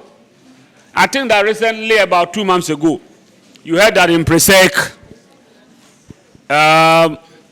a boy has been kidnapped. Then, when later it came out, they have to come to the school, and they were blaming the school. The school is not helping because he's a Muslim. Meanwhile, the school had spoken to Presec old boys who are in the top echelon for security. Now, finally, this boy was rescued. Let me put it that way. Before the rescue, they have succeeded in taking 20,000 cedis from the parents, not knowing that this boy faked the kidnapping. Yes, he faked the kidnapping that he wanted 400,000 Ghana cedis from the parents to travel outside. Yes. Now, when it happened, and they arrested the boy, because he was taken to when they rescued him, he was taken to the police hospital for medical attention. But while the police were talking to him, they realized that the story he was given to them wasn't catchy. So they started giving some dirty slaps. And he confessed that he did it with some 4 boys. Now my prayer was that those 4 boys, at least 2 should be Muslims, 2 should be what? Christians. But inshallah, God helped us. Those he planned with were all non-hot Muslims. Yes, who were Presec boys with 2 adults. So, as at now, they go to court. And they have been dismissed from Presec, final year. Yes. And that's why I'm telling you that around this time, you need to be very, very, very careful. Discipline. Discipline. Other than that, you have yourself to be what? Blamed. Now, when you are disciplined, it will bring about good academic performance. Most of you, you are in the final year about writing WASSCE. You don't have timetables, personal timetables. How many of you have personal timetables? How many of you have personal timetables? Your timetable you use instead. How many of you? We have just finished praying, so don't tell lies. How many of you have personal timetables? So you see, those who have personal timetables, you can't even get to 10%. So how do you study? How are you preparing for the exams when you don't have personal timetable? Because you prepare for exams, and having your personal timetable is one key element to success. Meanwhile, most of you are not having timetables. So when you get up and you sleep, you want to read subject A, you pick the book and you leave others. But all day you need to pass all the 8 subjects before you be able to go to university or wherever you want to go to. Is that not it? Another, you don't have timetable. How are you preparing? How do you learn? As students, one key to success is what? Timetable. And you are in the final year, you don't have personal timetable.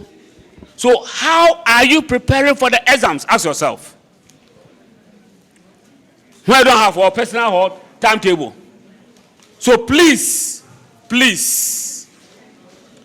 those who don't have, and since those who have, you are not up to 10%, please, when you get back, draw timetable.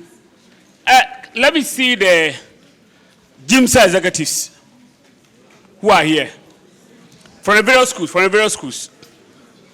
GMSA executives. Okay, the president and the vice, stand up. The president and the vice, stand up.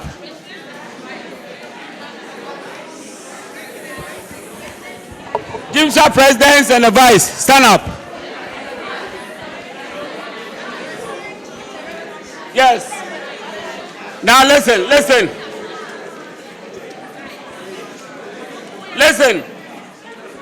The assignment I'm giving to you is that when you get back to school, ensure that every final year student draws a personal timetable and show it to you. Please, it's very, very important. Sit down. That's your assignment. Because if you don't have timetable, that means that you are failing, or you have decided to fail. I want to be blank. Yes, I understand. In the case of our counterparts Christians, sometimes the parents would even help them draw a timetable and do everything. Yes, because my son, I requested for his timetable and help him to draw the timetable. My last boy is also in preceptor final year. Yeah, but you know that we Muslims, and that's the truth, most of us don't care about our children's education to go and ask about timetable. We think that once we have paid fees, it is what? Finish. But you being a student, you see your other colleagues from other faiths, they are learning, they have timetables. Why don't you learn from them? So you don't just prepare for the exams. Because where you have the timetable and you are disciplined, you follow the subjects. Please, it's very, very important. So after morning prayers, You don't know what you are doing. Preps, go there, talk, make noise. When you sleep, after preps, you go and what? Sleep. Please, please, please. The exams you are going to write is a serious business. That is going to lay the foundation of your future. Forget about BEC. Here, minimum qualification of being employed in Ghana is what? WASSCE. Yes. So please, draw the timetable and be disciplined about it. Follow it. Then haven't drawn a timetable and haven't followed it. It's going to get examination day and get to the exams room. Even how to pass the exams depends on how you position the various questions you are going to answer. Yes.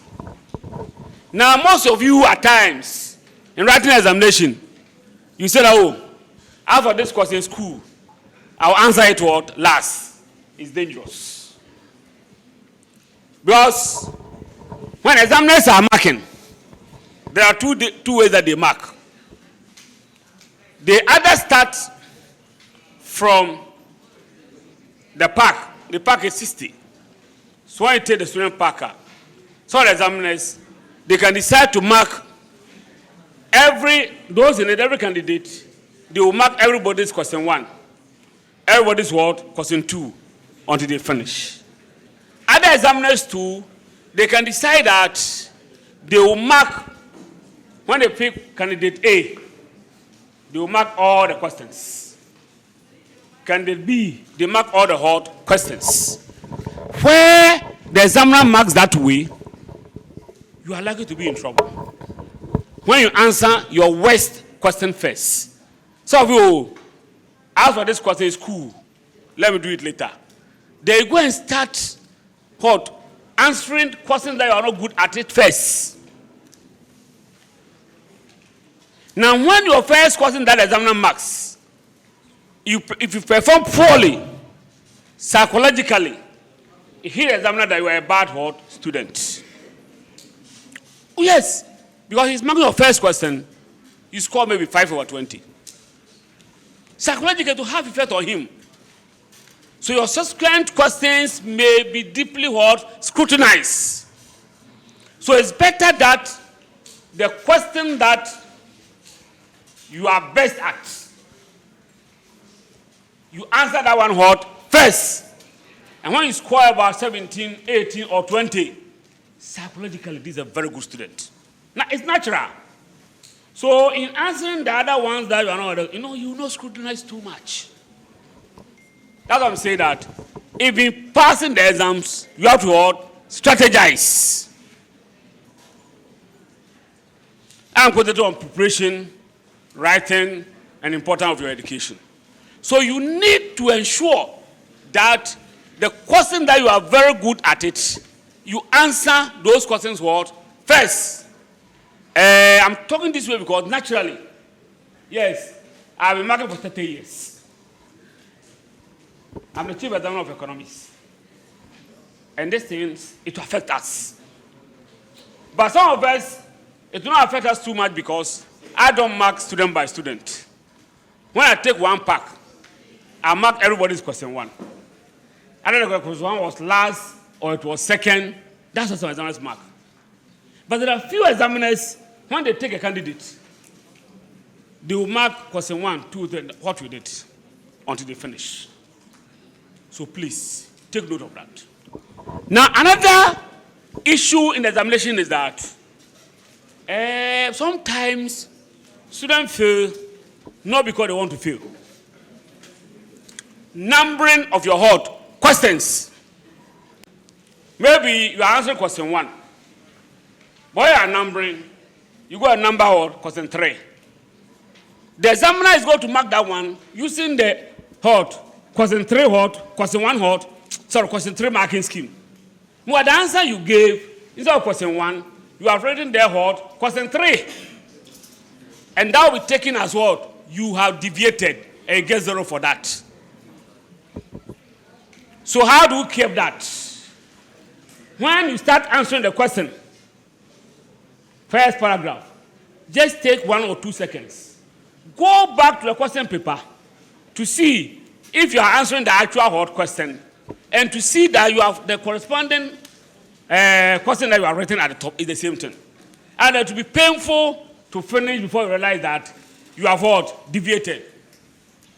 So when you are answering any question, make sure that after introduction, first paragraph, you go in there to check and see if you are answering the right question.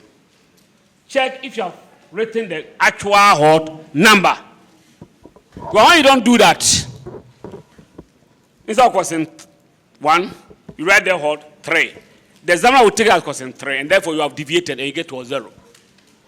This thing, sometimes in marking, you see that the answers that has been written, they are good answers, quality answers. But instead of question 1, he has written there hot 3. And at WAIC, examiners are not allowed to use blue pen. No, you are not allowed to use what? Blue pen. It's the only blue pen who can change the number. That's what it is. You can use only green or red. Yes. And some of you make up your mind that as for the Muslims, when they see our scripts, they fail us. Please, that is not true. Some 4 or 5 years ago, we went to Dawah at Adenta, and the Malam was praying to get to WASSCE time. They said, may God, Allah allow the students to meet examiners who have heard for Muslims. And some of the examiners, when they are marking and they see the Muslim scripts, then they will what? Fail them. So it was 3 days at Dawah. So after Dawah, I called the Malam. So, oh, the prayer you gave was a good prayer. I asked the Malam, say, but do you know they do Islamic studies? He said, yes. Which people don't you mark Islamic studies? Oh, Muslims. But no, some people get F in Islamic studies. He said, yes. So when they saw them, they failed them. Yes, so that is the mentality. Why, so far as marking is concerned, everybody is what? Protected. For after the examination, after the examiners who are finished marking, why could get the university those who are very good quantitatively, and they will check through all the scripts what marked to ensure that the tally and the totals that the examiner gave, everything is what correct. It's very, very important. So nobody. And once you are in the final year, you have to remember that when you succeed, before you're able to move forward. And we, as parents, what we are leaving for you is not money, it's not burdens, but it's what? The fear of Allah and what? Education. But it's only education that can enable you obey the 5 pillars of what? Islam. True of us. True of us. Therefore, these few days left up to August, those who are sleeping, you have to what? Wake up. Please, you have to what? Wake up.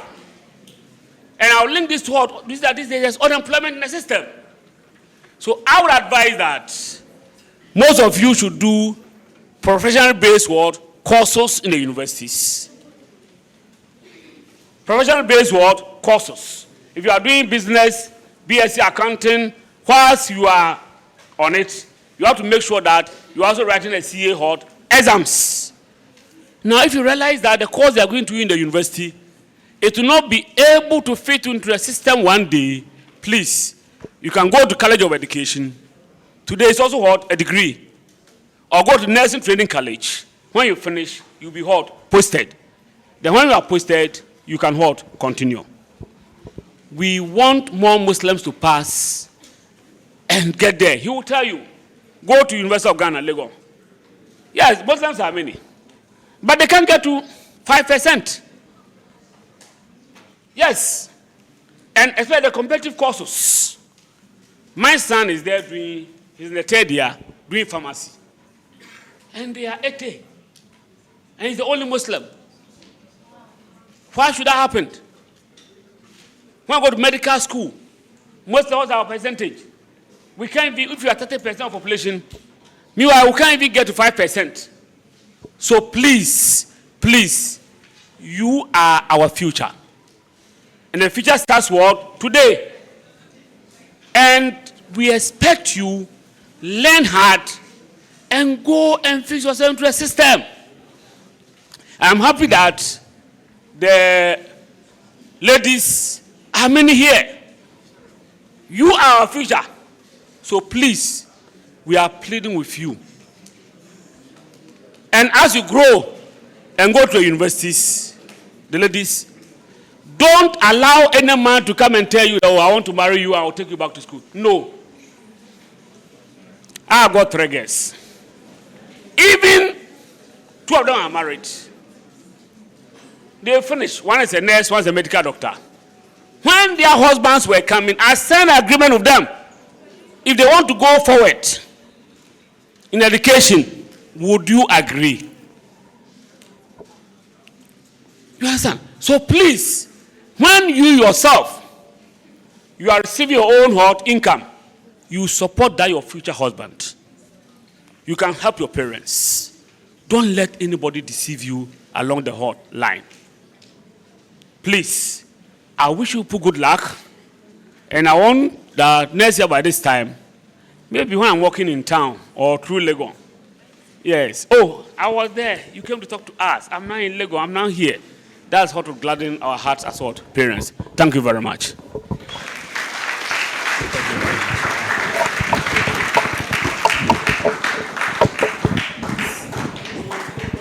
Thank you very much, Mr. Alidu Muhammad Yaqub, for the very resplendent as well as succinct delivery on the topic to which he has been given to speak to us on. Like I had said earlier, let me reiterate that your attention is rapidly needed. Mr. Alidu Muhammad has spoken on so many issues. He started by actually admonishing institutional GMSA executives to see to forming group studies for their students. He also stated that it is imperative, in fact, morally imperative, for us to make discipline our hallmark, so long as our religion is also concerned. He has also stated that we need to be very cognizant when it comes to how we number our answers on the answer sheet.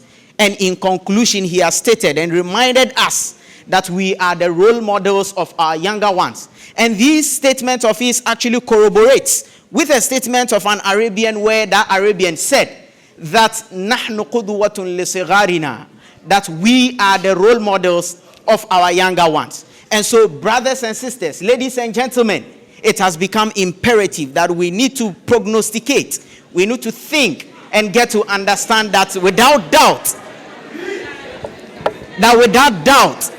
there is going to be people who look up unto us. So we thank you very much, Mr. Alidu Muhammad Yaqub. So quickly we'll be taking our next speaker, and like we had stated, we are going to ensure that we move at the highest speed. And so your attention and your silence would be highly needed as well. Our next speaker happens to be the HOD for the science department at Kimbu Senior High School. And this person is in the name of Mr. Saliu Audu. Mr. Saliu Audu, if you are here, your audience are here as well. Thank you.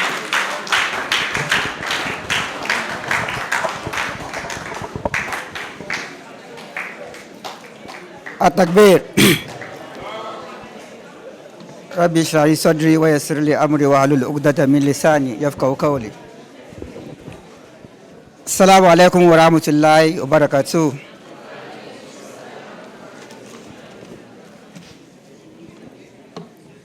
Our earlier speakers have already done more than justice to the topic of what? Exam writing when it comes to WASSCE. I met Brother Jamil later part of his delivery, and then the MC also collaborated it. The fact that there is some kind of what? Phobia that exists when it comes to science and mathematics. Am I right? So I don't know if you have given him the reason why this phobia exists. I wasn't here, so I would like to find out from you if what is causing the phobia.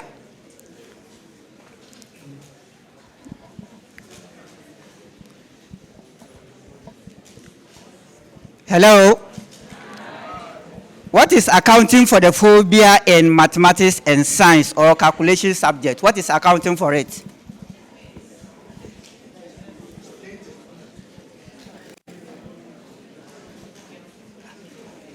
Hey, nobody is willing to talk? Or there's no phobia? There is. What is accounting for it? Yes, my sister?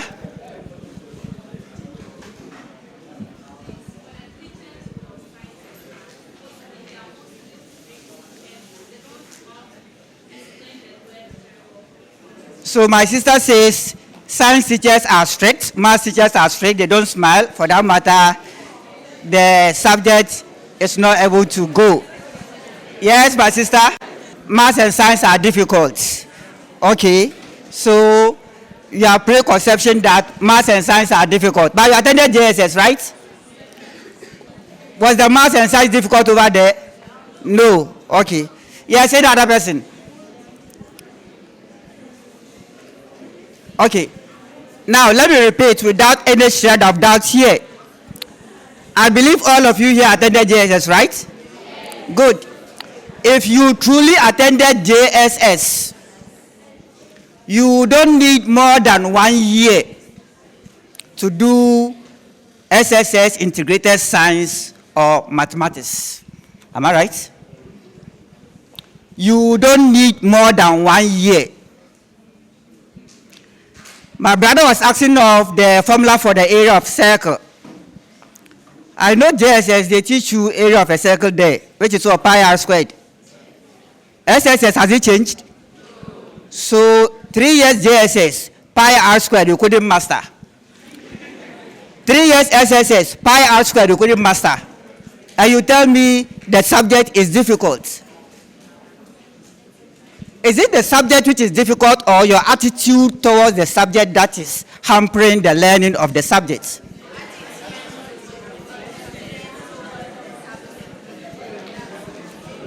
So until you change the attitude,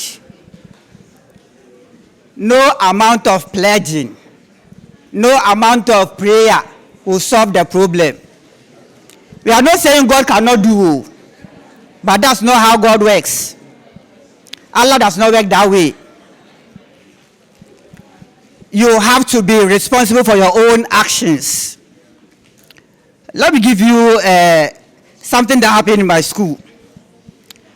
3 lady students came to me that, sir, we need you to help me ask him what? Science. Because we are going to write WASSCE. I said, no problem, we are Muslims, so I will help you. However, what I have identified is that what is lacking in your life is not the absence of teaching. Because the digestion you learned in JSS is the same digestion you are learning in SSS. So what is lacking is what? The absence of what? Learning. So I have this practical workbook. We are selling them. One is 20 cedis. However, 3 of you, I will not sell them to you. Take them free. Exercise 1 and 2 is on matter. Go and solve them and bring them for us to discuss. It's more than 1 month now, I've not seen them.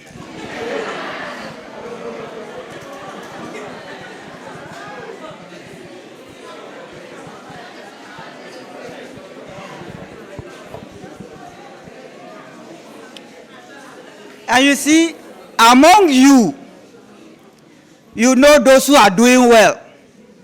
And those of you who are not doing well, ask yourself, those who are doing well, what is making them do well? You realize that those people, they spend more time with their what? Books. Oh, we have this mantra. Examination, how was it? What I learned didn't come. What you learned didn't come. So if you know you are going to learn somewhere, call WAEC. Call the chief examiner. I'm going to learn this topic. So set questions on them. If you cannot do that, you don't have the option of what? Learning certain topics and leaving certain topics. You may be lucky when it comes to what the essay, some of the topics may come, but for the objectives, as Master said, it cut across. So if you want to get an A, you have to work for it. Unfortunately, our Muslim sisters and brothers, we have A1, they don't like. B2, no. B3, banana. C4, no. C5, kai. C6, even D7, E8, which is Polish failure. Even that one they don't want. What they want is what? Father Francis.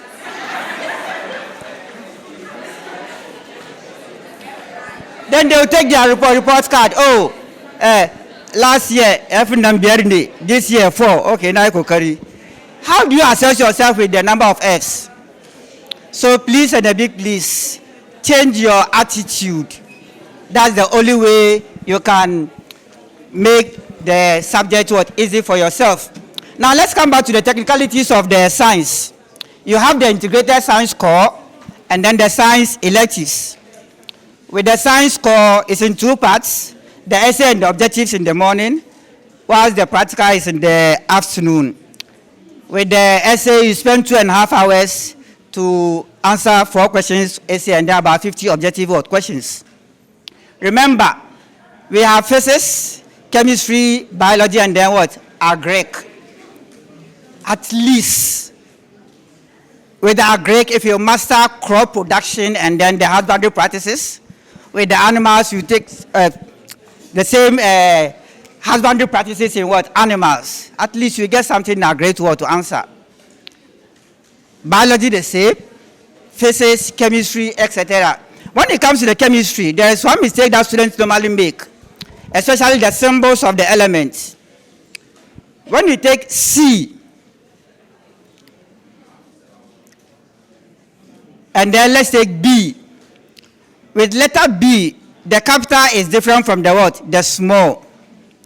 But with the C, the capital and then the small is a matter of what? The size. So most of the times, students will be writing symbols of elements. Instead of capital C, you don't know whether the person is writing capital C or small c. So when you realize that, we just underline and then you don't score. So you know the symbol for chlorine is capital C, L, small l, but because your C is small size, what happens? They punish you. So take note of that. Then it comes to the physics. By all means, you draw graph. When it comes to the graph, you need your scale. The scale, you don't need to write it on the paper, but how you divide your lines into, that will determine the scale. You get 1 mark there. Labeling of axis, you get another mark. How you correctly plot the points on the graph. Please, master talk about what? Copy and completing a particular table. Whatever you have completed in the table, that's what you are going to transfer onto the graph sheet. Let's even assume the table you have copied or completed is wrong. Please plot the wrong figures. So they will not punish you twice. At least you suffer for the table, but you get the points on the what? The graph, correctly plotted points. But if your table is what? Wrong, and then you go and manipulate and then what? Get a correct graph, then know that is 0. How did you plot the point there? So take note of that. And then you also have to look at how to calculate the slope. Most of the time, students leave out the actual indication on the graph sheet. draw the slope on the graph sheet before you do the calculation. If you don't indicate it on the graph sheet, you don't score. So take note of those things. So that's enough for the integrated science. Now let's come to the electives. Electives, you have physics, chemistry, biology. Let me start with the biology. If you are a serious science student, the biology practicals, at least before the WASSCE is written, you know the specimen that you are going to be dealing with.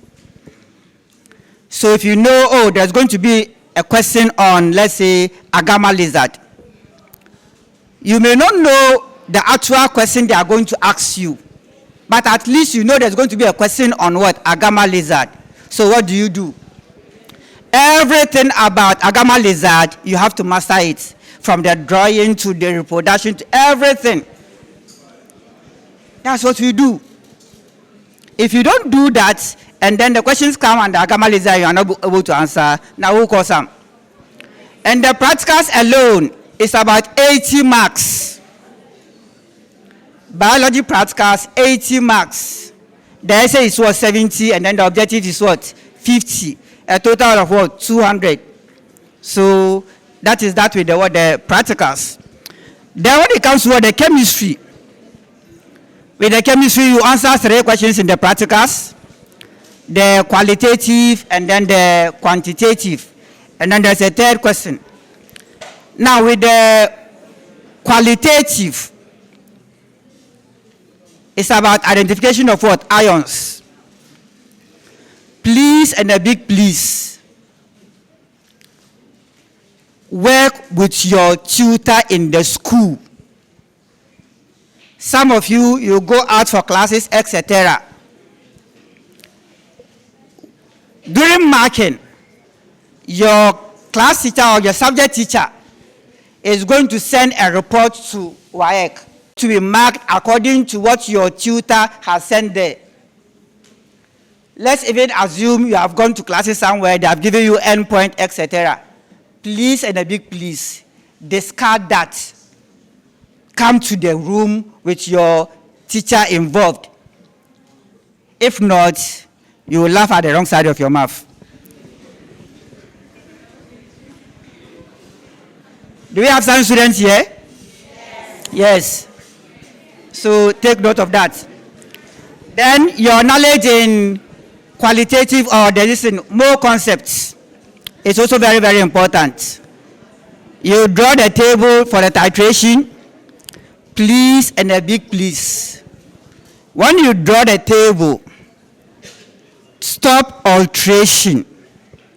The table you draw and the figures you put in, make sure that if it is 20, it is 20.00. Don't just write 20 and leave it there. No. 20.00, 2 decimal places. And always make sure the difference is in what? Not more than 0.2 for your average title. I'm being technical to those who are doing the science who are doing science here. Okay. If you do the alteration, any alteration you do, they will subtract marks on it. Depending on the number of alterations you do, you will get to a 0 in the table. And one thing about the practicals is that you can score 50 over 50, 48 over 50, 49 over 50. So take note of that one. So if you get 49 over 50, and then the rest you go and struggle, at least failure will not be your portion. So take note of that. My brothers have already talked a lot about the general things that you are supposed to do when it comes to examination. So I wouldn't waste your time with repeating them. However, the last thing I will end with is this.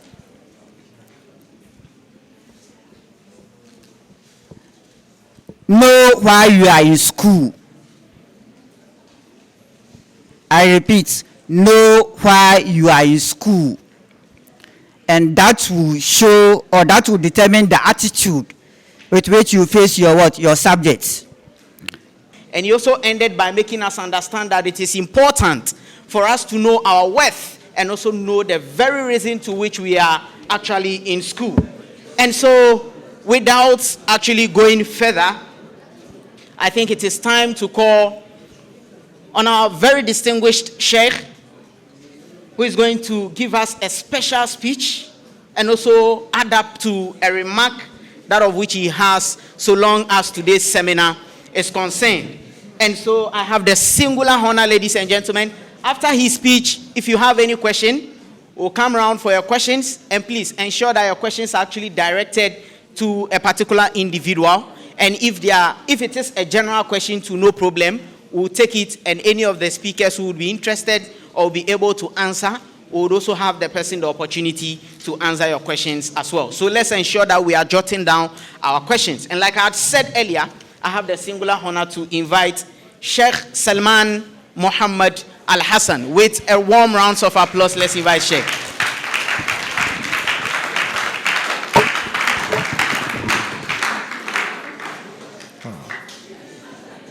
Bismillahir Rahmanir Rahim. Alhamdulillah. Wassalatu wassalamu ala Rasulillah. Assalamu alaikum wa rahmatullahi wa barakatuh. I'm here to talk about us. And if I say us, I mean us. The Muslim student, the Zongo student.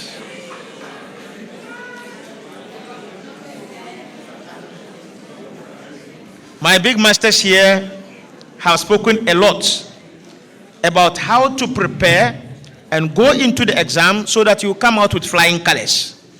May Allah bless them abundantly. I'm going to talk about preparing for exams as a Zongo boy, as a Zongo girl. Our last speaker said it is not the lack of teaching that is making some of our students fail, but the lack of learning. The problem is that you don't learn. But why is it that we find it difficult to learn? We must face the facts as they are. Someone who lives in Nima, lives in Newtown, lives in Alajo, lives in whatever,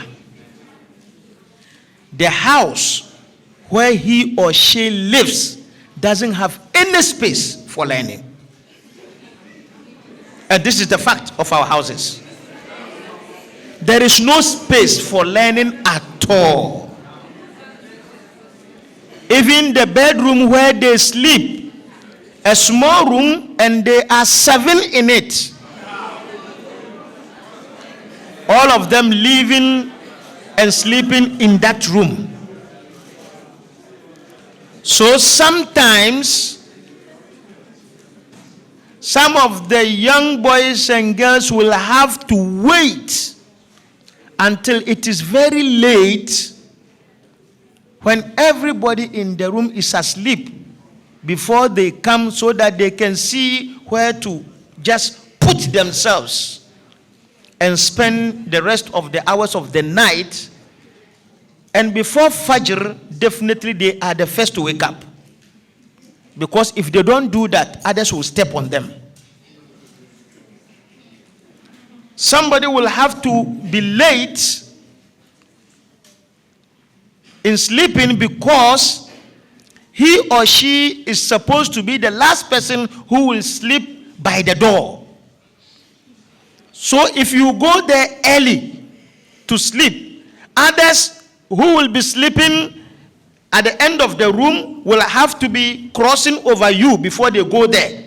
So it makes the sleeping uncomfortable.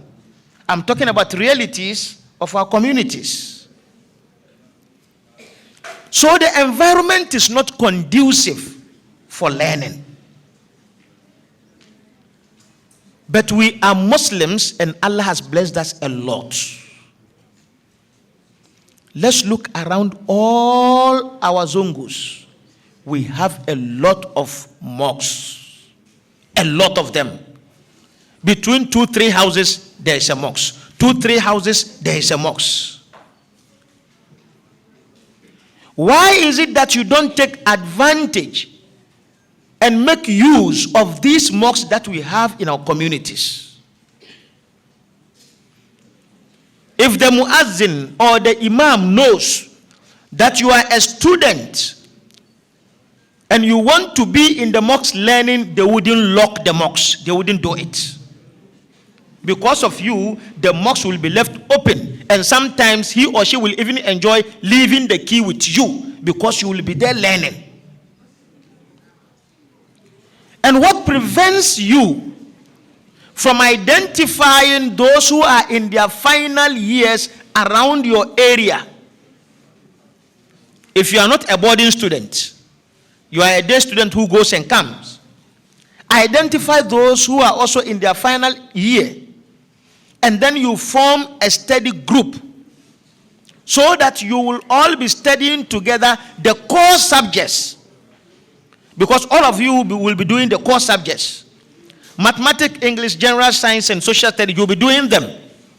So that when you meet at the masjid, Mr. Ali told us about the timetable. Then you give yourself the timetable.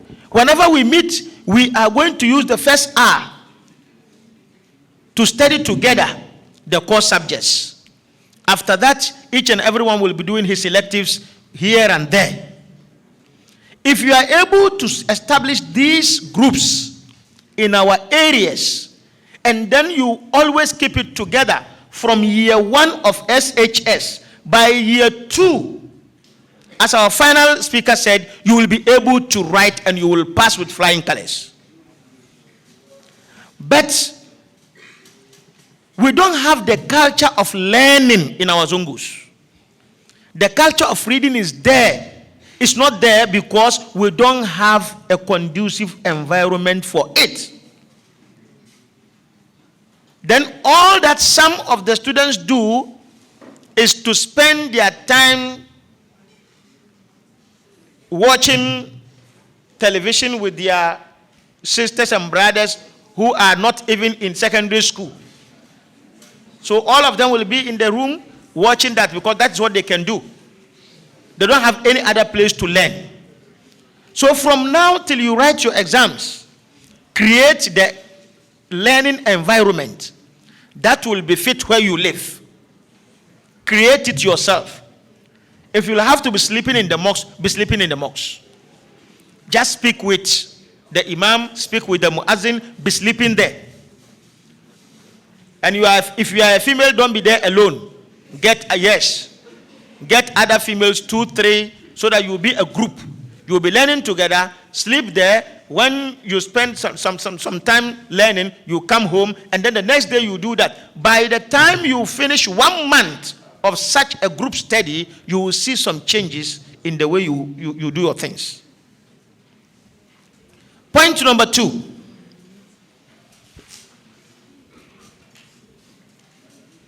When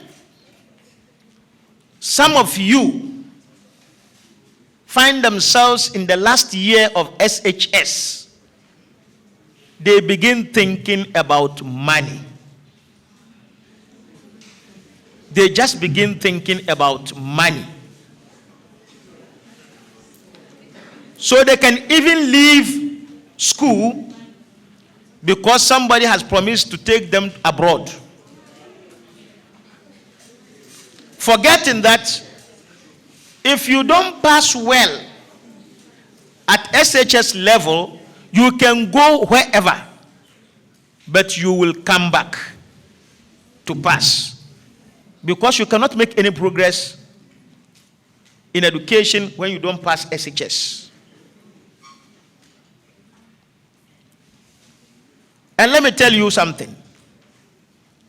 Education shouldn't be done because you want to be rich. Put that thing aside. We are educating ourselves because we are Muslims and we must be educated. We are educating ourselves because we are Muslim, and as Muslims, we must be educated. It's a must. With education, even if you are going to learn a skill, you will do it and do it better. Noble Prophet Muhammad sallallahu alaihi wasallam tells us, "Inna Allah yuhibbu idha amila ahadukum amalan an yutqinahu." Allah loves that if one of you wants to do any job, he or she should do it with perfection. Do it perfection. So if you are going to write exam, go into the exam, pass and pass well. Don't go in for just a pass. You are a Muslim. Allah has labeled you as the best.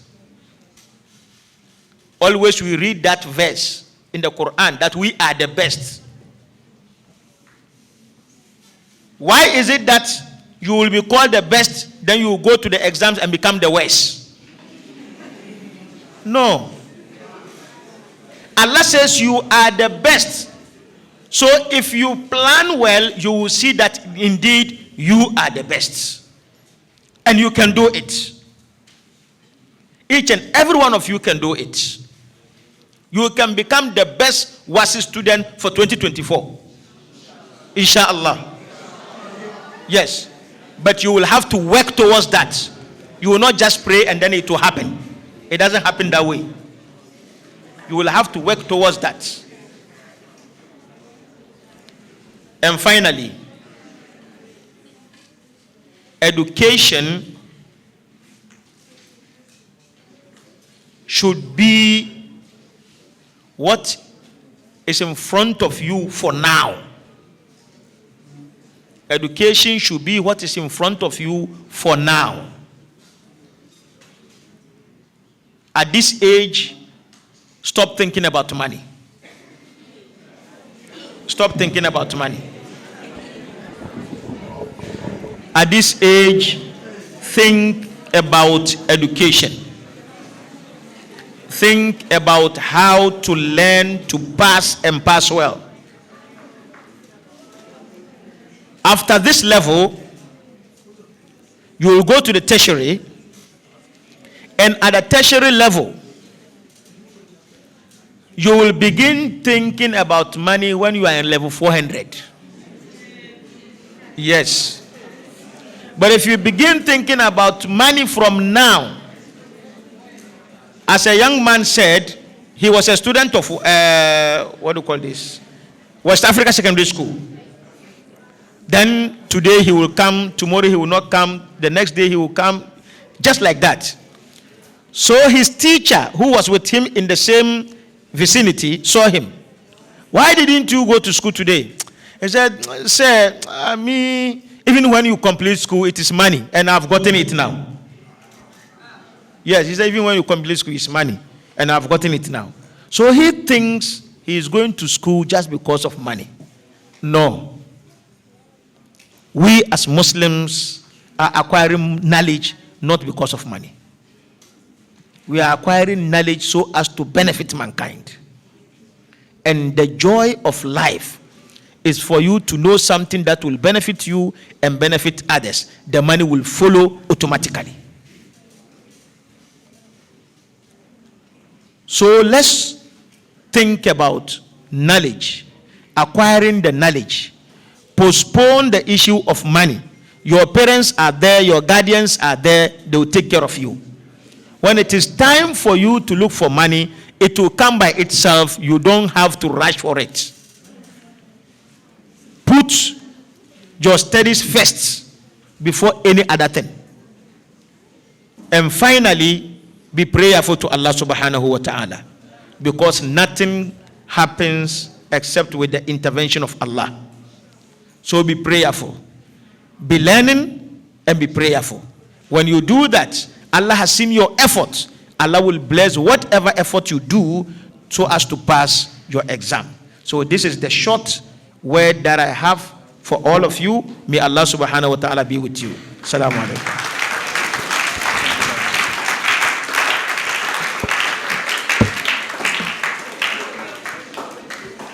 Money, they say, is the harbinger of respect. But we need to put forth our education as the most priority as of now.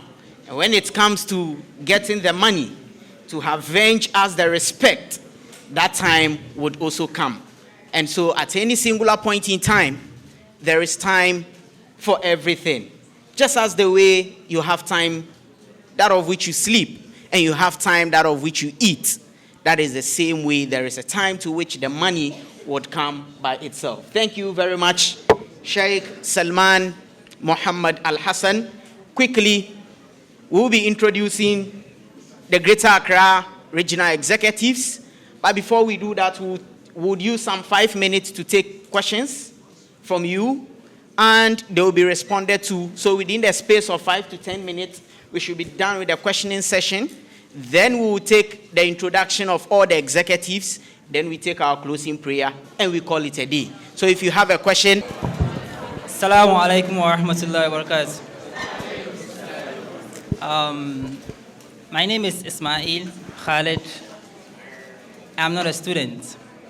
I am an old student of Tema Secondary School. An old student of Tema Secondary School. And also an alumnus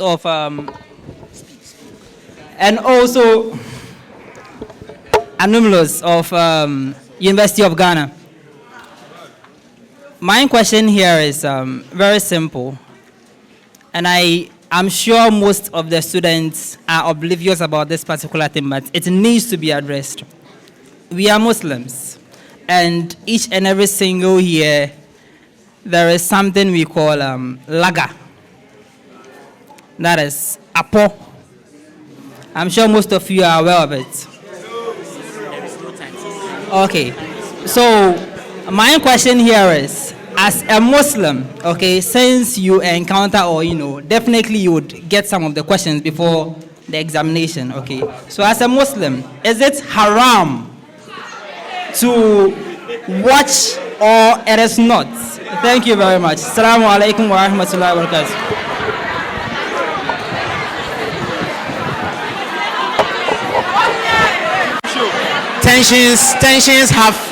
Tensions have actually risen. I'm Abdurrahman Yahya from Odogono Senior High School. And I want to ask about the titration. For the table, are you allowed to use pencil or pen? Thank you. He is asking, with respect to the titration, you are allowed to use either a pencil or a pen. Please, your attention. They're asking very critical questions. So kindly pay attention. My name is Mohammed Abubakar Siddiq. I am from Ashama Senior High School. My question is that most of us, we don't have the support when we are coming to learn. We don't get the support when in terms of learning. But from my experience, for my friends, they get help from their parents. But what about you? You don't get help from your parents when you are to learn. That support. So he is simply asking that with respect to those of them who are unable to secure support from their parents, unlike their friends who get those supports from their parents. For those caliber of students, what should they do? I think that is the proposition of his question, right? With the titration, you are not allowed to use pencil in the answer booklet. But what we normally do, or the advice we normally give students is this. Since the question paper is yours, in order to avoid mistakes, when you use the pen or the ink on the question, the answer booklet, and you are not allowed to cancel. So you can use your pencil and do your rough work on the question paper. If you are certain that everything is correct, then you transfer it with ink into the answer booklet. Are you following? But don't use pencil to write in the answer booklet. No, it's not allowed. With regards to the appall, please and a big please, this appall is disturbing students a lot. Students will not learn. 3 years, they're waiting for appall. And most of these times, this appall fail. If even the apple should be what? Authentic apple. If you are not prepared, you can't answer. It comes very, very late, and if you are not prepared, you are not able to answer. And that will lead to you writing answers from outside and then sending them into what? Examination room. And that will also what? Bring another what? Problem. So if you are interested in passing your WASSCE, all the things your teachers have been teaching you from primary 1 to SS3 or whatever it is, concentrate on them. If you see any question, solve it. We don't learn APO. We solve APO questions. But if you want to rely on APO, please at a big place. It's not good. As to the haram or otherwise of it, I will leave it to the ulama to answer. Thank you. So we want to know whether it is haram or not. Check.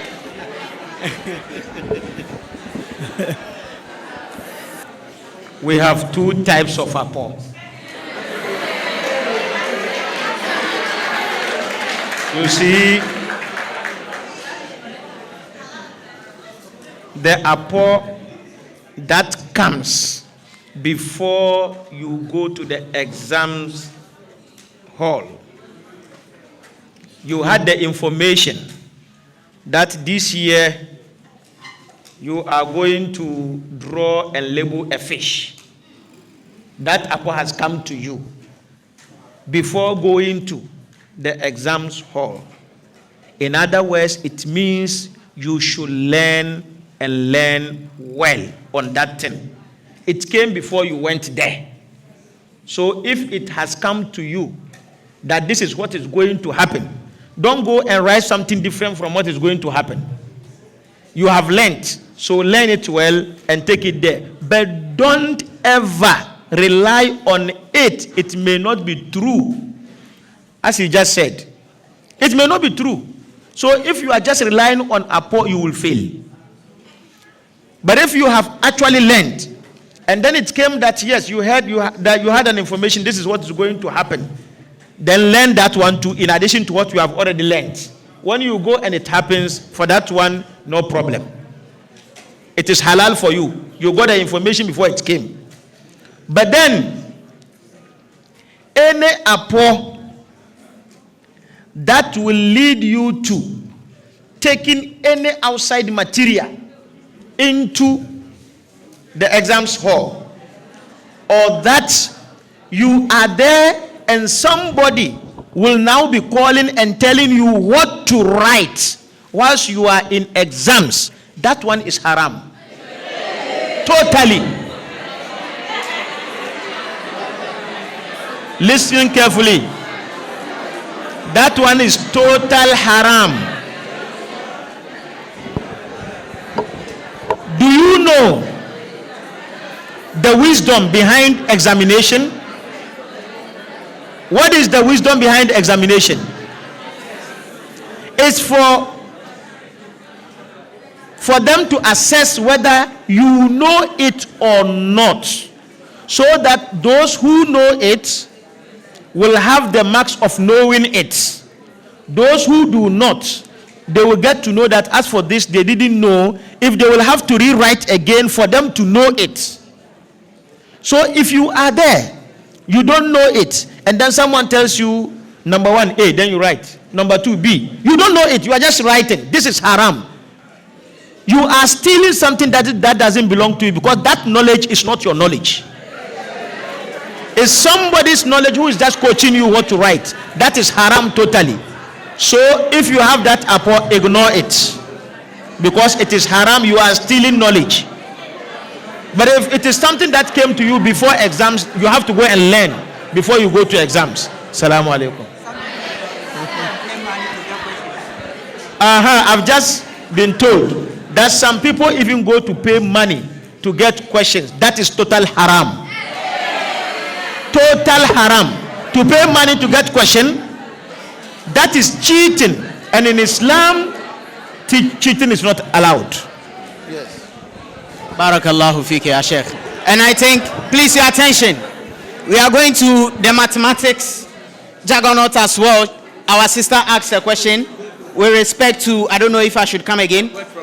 yes, word problem and how they will be able to convert it mathematically for them to be able to solve it. Okay, thank you. Yeah, thanks for the question. Reason why when you are a student you don't learn only one subject. You can't say I'm learning only maths. You learn maths and learn English so that the English can feed the maths. In maths and English you say, let's say Amma is 13 years of age. In maths, write Amma equals to 13 years. It's the same thing. English, write it in words. Amma, you spell Amma is IS 13 th of age. But I might say Amma equals to 13 years. Someone understand the same thing. The same thing. So don't say x plus 1 is 5. I tell you a certain number plus 1 equal to 5. The same thing, no. X plus 1 equals to 5. Maths. But in English, you say they write in words. A certain number plus 1 gives 5. You don't know the certain number, so you choose any variable. And mostly we use x. A certain number, x, plus, plus is addition. 1 equals to 5, then you solve. The only problem, sometimes the variables, the unknowns are more than 1. If it's one unknown, fine. But when they are more than 1, then you have to be smart to some extent. Are you okay? For instance, I say, I am 10 years older than my daughter. I am 10 years older than my daughter. It means that my age depends on my daughter. She doesn't depend on me. My age depends. I'm 10 years older than her. It's like somebody saying big apple. Let's say big apple. When they say big apple, it doesn't mean big which is apple. It's apple which is big. The Arabic way of writing. Apple which is big. Are you okay? Are you guys what I'm saying? Big apple, you can't write it English way. It doesn't make sense. You can't say big which is an apple. You have to do the Arabic way. Muslims. An apple which is big. So when they say I'm 10 years older than my daughter, you have to choose my daughter X and 10 years older it and get me. You can't start with me. I'm 10 years older than my daughter. And my daughter is 5 years younger than my big sister. So you have to start from my big sister. And 5 years younger and then 10 years older and get me. So you always start from the last and come forward. Do you understand what I'm saying? So 3 sisters. Sister A, Sister B, Sister C. Sister A is 10 years older than B. Sister B is 5 years and 2 times as old as C. Who do you start from? Then 2 times old and get B, and 10 years older, then get the A. After that, the maths can follow. Do you understand where I'm coming from? So that is how word problems are. As I said, there's no time to demonstrate, but this is a future I can see for it. It's okay. Thank you. All right. I think Mr. Alidu quickly would also add on to the issue of APO. But I think, Mr. Alidu, in your submission, you spoke about parents helping their kids and all of that. I think our brother in the CAP asked the question that students of our caliber, that our parents are unable to help us academically, what then should we do? Then you add up to that for us too. Yes. Students that our parents are not able to help us academically. Within the community, definitely you have somebody who is enlightened. So where your parents cannot help you, you can even go to those people to seek advice as to how your courses. Well, mostly, I know that most of us, about 80-90% of us here, our parents don't even look at our reports. Yes, maybe they don't understand. So when you take the report, by all means, there's somebody in the community you can take the reports to educate you, and that will encourage you to study very hard. The fact that your parents don't understand education and cannot help you, doesn't mean that in the community there's no somebody. Now, concerning the APO, WAEC has become very serious. So now, you are supposed to sit in the exams hall 30 minutes before the time. Now, some 4 or 5 years ago, you were allowed to be 30 minutes late. But now it is 5 minutes. Because while people were 30 minutes late, they were waiting for APO to solve before they come. Now it's 5 minutes. Those days, other countries like Nigeria, we lead them. No, they are leaders by 1 hour. Now we started at the same time with them. Now they've changed it. They start at 7:30, and we start at 8:30, and it's the same time. So you have to take notes. Then those of you write certain things and put it in your bag, and go and put it behind the descent. Yes. When we go for inspection, what we do is that we might do those in the exams. we'll go and search through the bags. And if we have anything written, and it's the same as the examiner, then we'll take you as what? A suspect. So take note. Then also, if you write something and take it into the exam hall, then you are found copying, unless it's social studies. When they write report against that paper, and they will not only cancel that paper, all the papers that you have written, they will cancel all the papers. It's assumed that you did the same thing in all the papers. So you have to take notes. Now, even entry to exam hall, you cannot go with paper notes, money, paper notes. You can only enter with what? Coins. Paper notes. Anything you can write on it. Blade cover, masset cover. You cannot take all these what in. Now, the modern trend of you student cheating is that you program the courses or the answers on calculator, special one, or your phone. They go and hide it near the bush somewhere. Because when you are going in, you'll be searched in such a way that you cannot go in all of these things.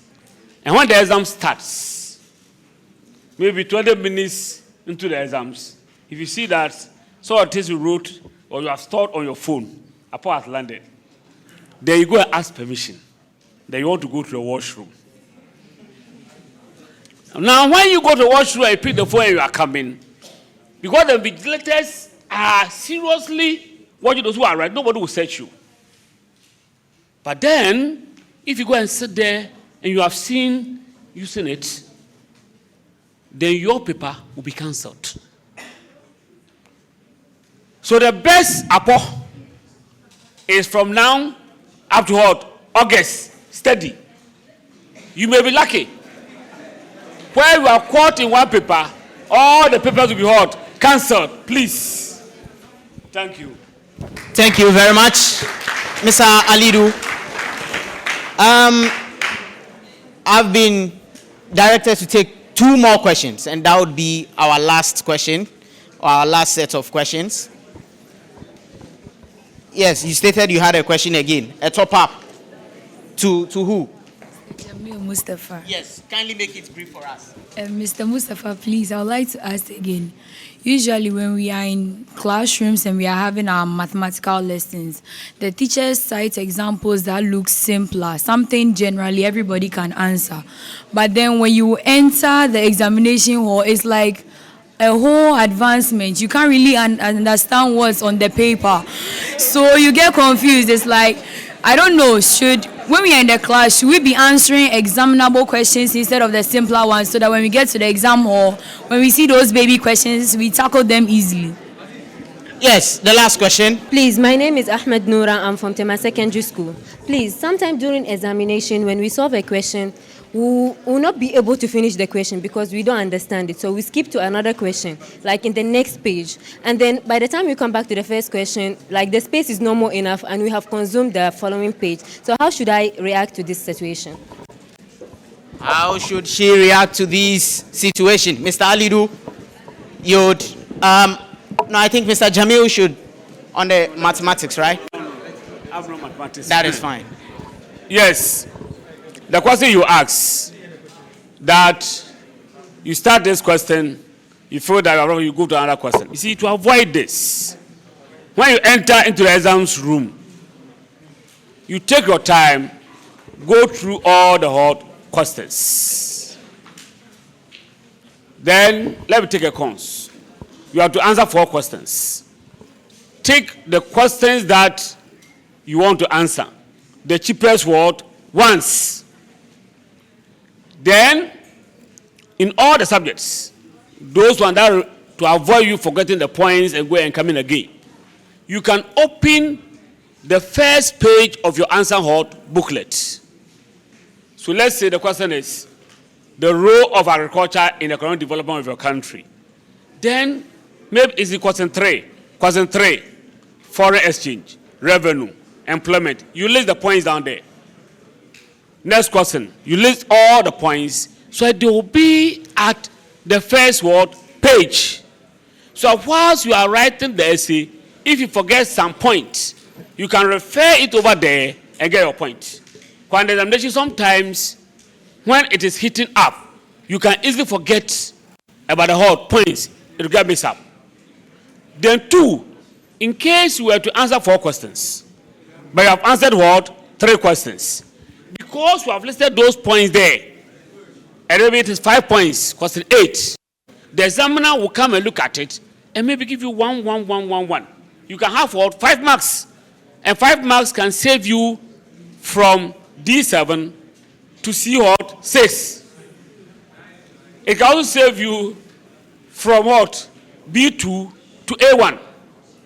So the best way you have to do is that make sure that your first page of the answer booklet, you list down all the points, the questions that you are going to what? Answer. So in writing, you will only be making reference over there. If you don't do that and you start straight away, at a point in time, you may be so hot that you forget about the points. Good. Thank you, sir. Thank you. Yes, to add to what my big brother said, if you start a question, maybe you're answering question 3, the first page, make sure you write number 3. And then you are done. Maybe you have answered A and B, you can't do the C. Some students leave space, hoping that they will come back. Is that what the question is about? The lady asks. You leave space and wanted to come back later on. And you realize that the space is not enough. So in maths, we don't necessarily have to leave space. You can just write the question. Just write the question number boldly. If at the end of the tail you want to answer question 5C again, just write 5C boldly there. It will mark and the marks will be transferred to where it belongs. The numbering is very important. The numbering is very, very important. So write the number boldly. If questions, some of you go to take the question, this is your first question, write number 1. It's not because you're answering that one is your number 1. No. But that question maybe on the question paper is number 3. So it should be 3. It doesn't mean because you're answering that one is number 1. Then go to the next. No, we don't do that. The question number is on there. So if you're answering question 3 first, it's 3. It's not because you're answering first, it's number 1 by force. Do you understand it? So the numbering is very, very important. So there's no need to need a space. Just fill whatever. If there's any time you want to do, you can write it boldly, question 4C. They will transfer the marks to where it belongs to. That is what is done. Are you okay? Then the maths question. My daughter said when teachers are teaching, we give simple examples. But when the exam comes, we give complicated questions.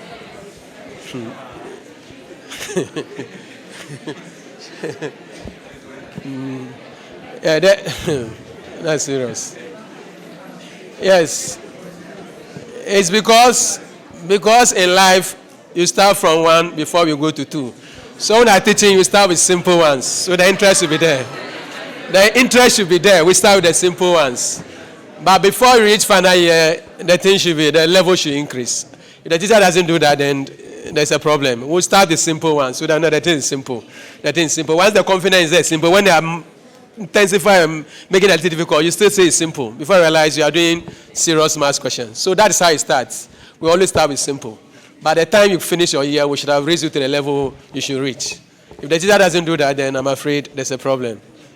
But my darling daughter, that's the approach. Simple to tell you all is well. You can do it. Inshallah. Thank you. Thank you. Thank you. Thank you very much. Of course, when you are building a house, you need to start from the foundation. Then before the roofing and all of that comes afterwards. And that is how come you sit in a mathematics class and you have 1 + 1 being thought. But then when you go to the exam hall, you see 1 raised to the power x plus 1 is equals to, and the equation proceeds in that manner.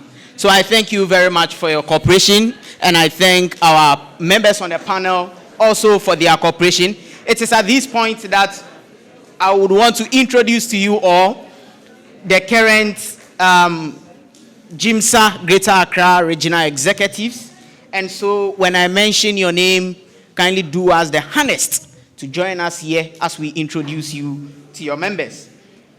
We begin by the Public Relations Officer. We have Mr. Suleiman Sharif Muhammad. Please, let's give him a round of applause if he's here. Mr. Sharif Muhammad.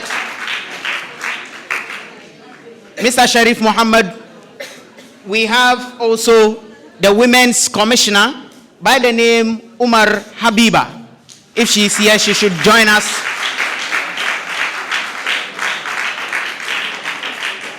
We will also be joined by the organizer, who is named Mr. Abdul Aziz. Mr. Abdul Aziz, if you are here, kindly do as a harness and line up here for us. We then again have the Deputy Women's Commissioner. She is also in the person, please let me note this, that in case I'm unable to pronounce your name correctly, I think those who are actually very conversant with English would bear with me that with the principles of now, you can't hold me accountable because we are actually giving the opportunity to mention the name, how our tongue can roll it. So we have Miss Muhammad El Ghamrawi Rahma. El Ghamrawi Rahma. She's the Deputy Women's Commissioner. I had to set my premise right before I pronounce the name. Then again, we have to be joined by the General Secretary by the name Mr. Mustafa Zakaria. Please, if you are here, kindly do as a harness and join us very quickly. We have the Imam. We have the Imam, who is also in the person of Sheikh Muhammad Tajuddin Idris. He is the Greater Accra Regional Imam. Then again, on the premise of now, we have the next person who is the treasurer, and she is in the person of Miss Muhammad El Ghamrawi Huda. El Ghamrawi Huda. I hope I'm pronouncing your name right. Then followed by the treasurer is the financial secretary by the name Mr. Korumwa Naim. Korumwa Naim. MashaAllah. Then of course, we would be joined by the Vice President of the Greater Accra Regional Secretariat. It is fortunate that we have a she this year, and she's in the person of Miss Muhammad Zanni Habiba. When I was just about pronouncing the name, something came up. And then, ladies and gentlemen, we have the primus inter pares, that is the president.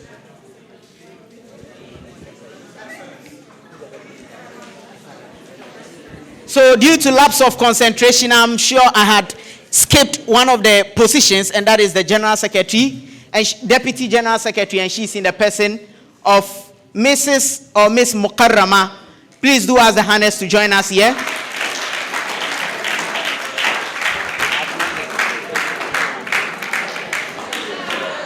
Then, like I had said, ladies and gentlemen, to the primus inter pares, His Excellency Zulkarnain Harith. Mr. President, do join us here. Like I had said earlier, smaller but very mightier.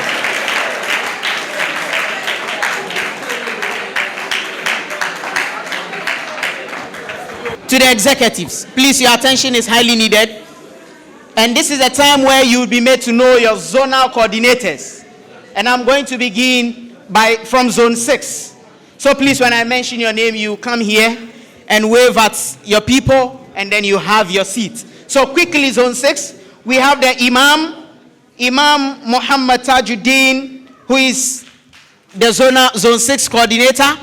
He is also assisted by Huda Muhammad, and she is also assisted by Miss Rahma El Ghamrawi.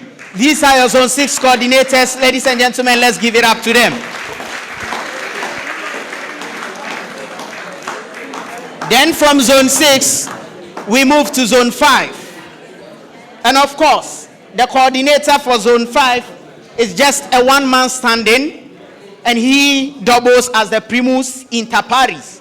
His Excellency Harith Zulkarnain is the coordinator for Zone 5. Then, ladies and gentlemen, to Zone 4. Zone 4, your coordinators. We have the organizer, Mr. Abdul Aziz Yaqub, who happens to be the coordinator. Thank you very much, Mr. Coordinator. Mr. Coordinator will be assisted. He would be assisted at Zone 4 by Miss Habiba Umar, who doubles as the Regional Women's Commission.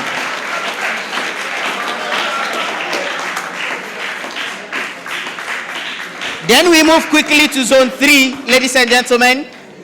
Zone 3 is going to be coordinated by Miss Mukarrama Muhammad, who is the Deputy General Secretary. And of course, she would also be assisted by the regional PRO, in whom I would actually mention his name in absentia because he's currently not present with us. He is Mr. Muhammad Sharif Suleiman. To Zone 2, ladies and gentlemen. Zone 2 would be coordinated by Mrs. Habiba Muhammad Zani, who is the Vice President. And of course, she would be joined by the Financial Secretary, that is Mr. Naim Koromwa, that is the Financial. And to Zone 1. To Zone 1. Zone 1 would be coordinated by His Excellency Hirz again, and also be assisted by his very competent and indefatigable General Secretary, Mr. Mustafa Zakaria.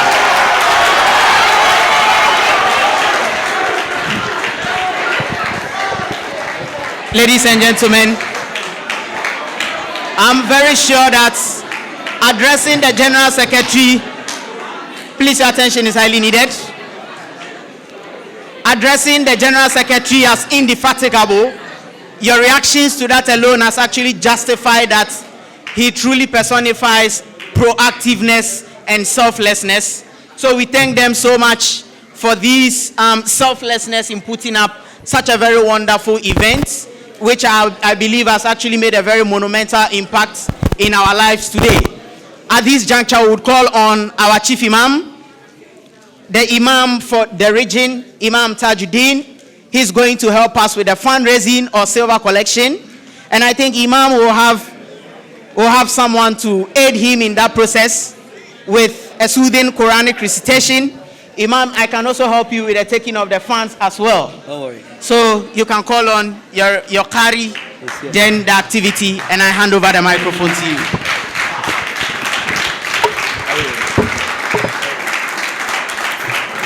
Thank you very much. Thank you very much. Assalamu alaikum wa rahmatullahi wa barakatuh. At-takbir. At-takbir.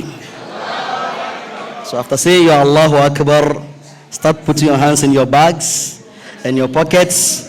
Let's do something for Allah. But I will start from the high table. We want هؤلاء تدعون لتنفقوا في سبيل الله فمنكم من يبخل ومن يبخل فإنما يبخل عن نفسه والله الغني وأنتم الفقراء وإن تتولوا يستبدل قوما غيركم ثم لا يكونوا أمثالكم. Allah is At-takbir. As you are shouting, put something into the box. MashaAllah. So those who want B2, let me see your hands. In all your subjects, you don't want B2, F9. If you don't want F9, put something to the box. But if you want F9, don't put anything inside the box. If you put 50 pesos, G5. MashaAllah. Ara ayah. من ذا الذي يقرض الله قرضا حسنا فيضاعفه له وله أجر الكريم. MashaAllah.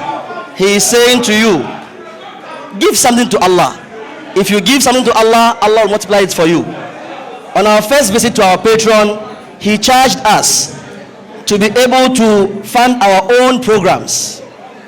So with your help, my help, we can all fund GMSA programs without relying on external support. So do something and try and pay your dues, because you don't pay dues also. So what does Allah say to those who don't pay their dues? Ha antum haulai. Ha antum haulai tud'auna litunfiqu fi sabilillah. They are called to give something. Give alms. What do they say? Or what do they do? فَمِنْكُمْ مَنْ يَبْخَلْ. Some of you are stingy. I'm not saying it. The Quran is saying it. فَمِنْكُمْ مَنْ يَبْخَلْ. And then who? وَمَنْ يَبْخَلْ فَإِنَّمَا يَبْخَلُ عَنْ نَفْسِهِ. If you are stingy, you are stingy to yourself. You have been to yourself, not to Allah. وَاللَّهُ الْغَنِيُّ وَأَنْتُمُ الْفُقَرَاءُ وَإِن تَتَوَلَّوْا يَسْتَبْدِلْ قَوْمًا غَيْرَكُمْ ثُمَّ لَا يَكُونُوا أَمْثَالَكُمْ. جزاكم الله خيرا. Atakbir. Please, I have a package for you all from Hafiz TV, and it is a free Wi-Fi connection. Free Wi-Fi connection, and this is the password, ladies and gentlemen. Please, let's hurry as we will be taking our closing prayers. So the password, all in caps, all in caps. Hafiz TV is here. Hafiz TV is here. 2025. Please, when you're able to connect, ensure that you go to the YouTube and subscribe to Hafiz TV channel. Go on Facebook and subscribe. When you are done, you can now download any other text that you would want to download and all. Hafiz TV is here, 2025. That is the password. Now, ladies and gentlemen, to the vote of thanks. I need your attention, ladies and gentlemen. Hello. Hello. To the vote of thanks, let me begin by rendering endless thanks and praises to Almighty Allah for having taken us through these particular events successfully. Then again, we render our endless salutations and praises to the most beloved Messenger Muhammad sallallahu alaihi wasallam, and also render our endless salutations to his household, his companions, and all those who are going to follow his footsteps until the day of reckoning. Let me also use this podium to thank our panel members who have made time to join us here. We are so much grateful for your unflinching support and your concerted effort to making this particular program a very successful one. And then again, let me thank each one of us. Hello. And then again, let me thank each one of you who have actually made time to join this particular seminar.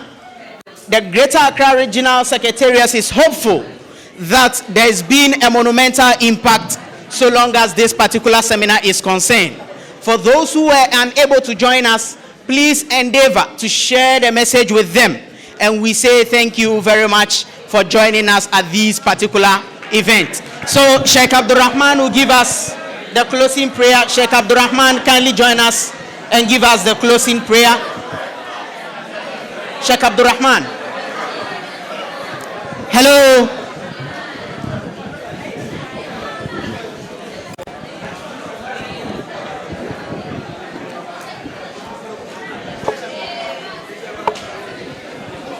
So please, as we take the closing prayers, we need your silence. And like I've said, we thank you all for making time. Until we meet again, I say bye-bye. Let's pray. أعوذ بالله من الشيطان الرجيم بسم الله الرحمن الرحيم الحمد لله رب العالمين الرحمن الرحيم مالك يوم الدين إياك نعبد وإياك نستعين اهدنا الصراط المستقيم صراط الذين أنعمت عليهم غير المغضوب عليهم ولا الضالين. We thank Allah subhanahu wa ta'ala for making us to grace this occasion. May He take us to our households safely, and whatever that we've learned here, may Allah grant us the understanding to be able to put it into fruition. And to our students, may Allah grant you the retentive memory to be able to pass your exam successfully. Amen.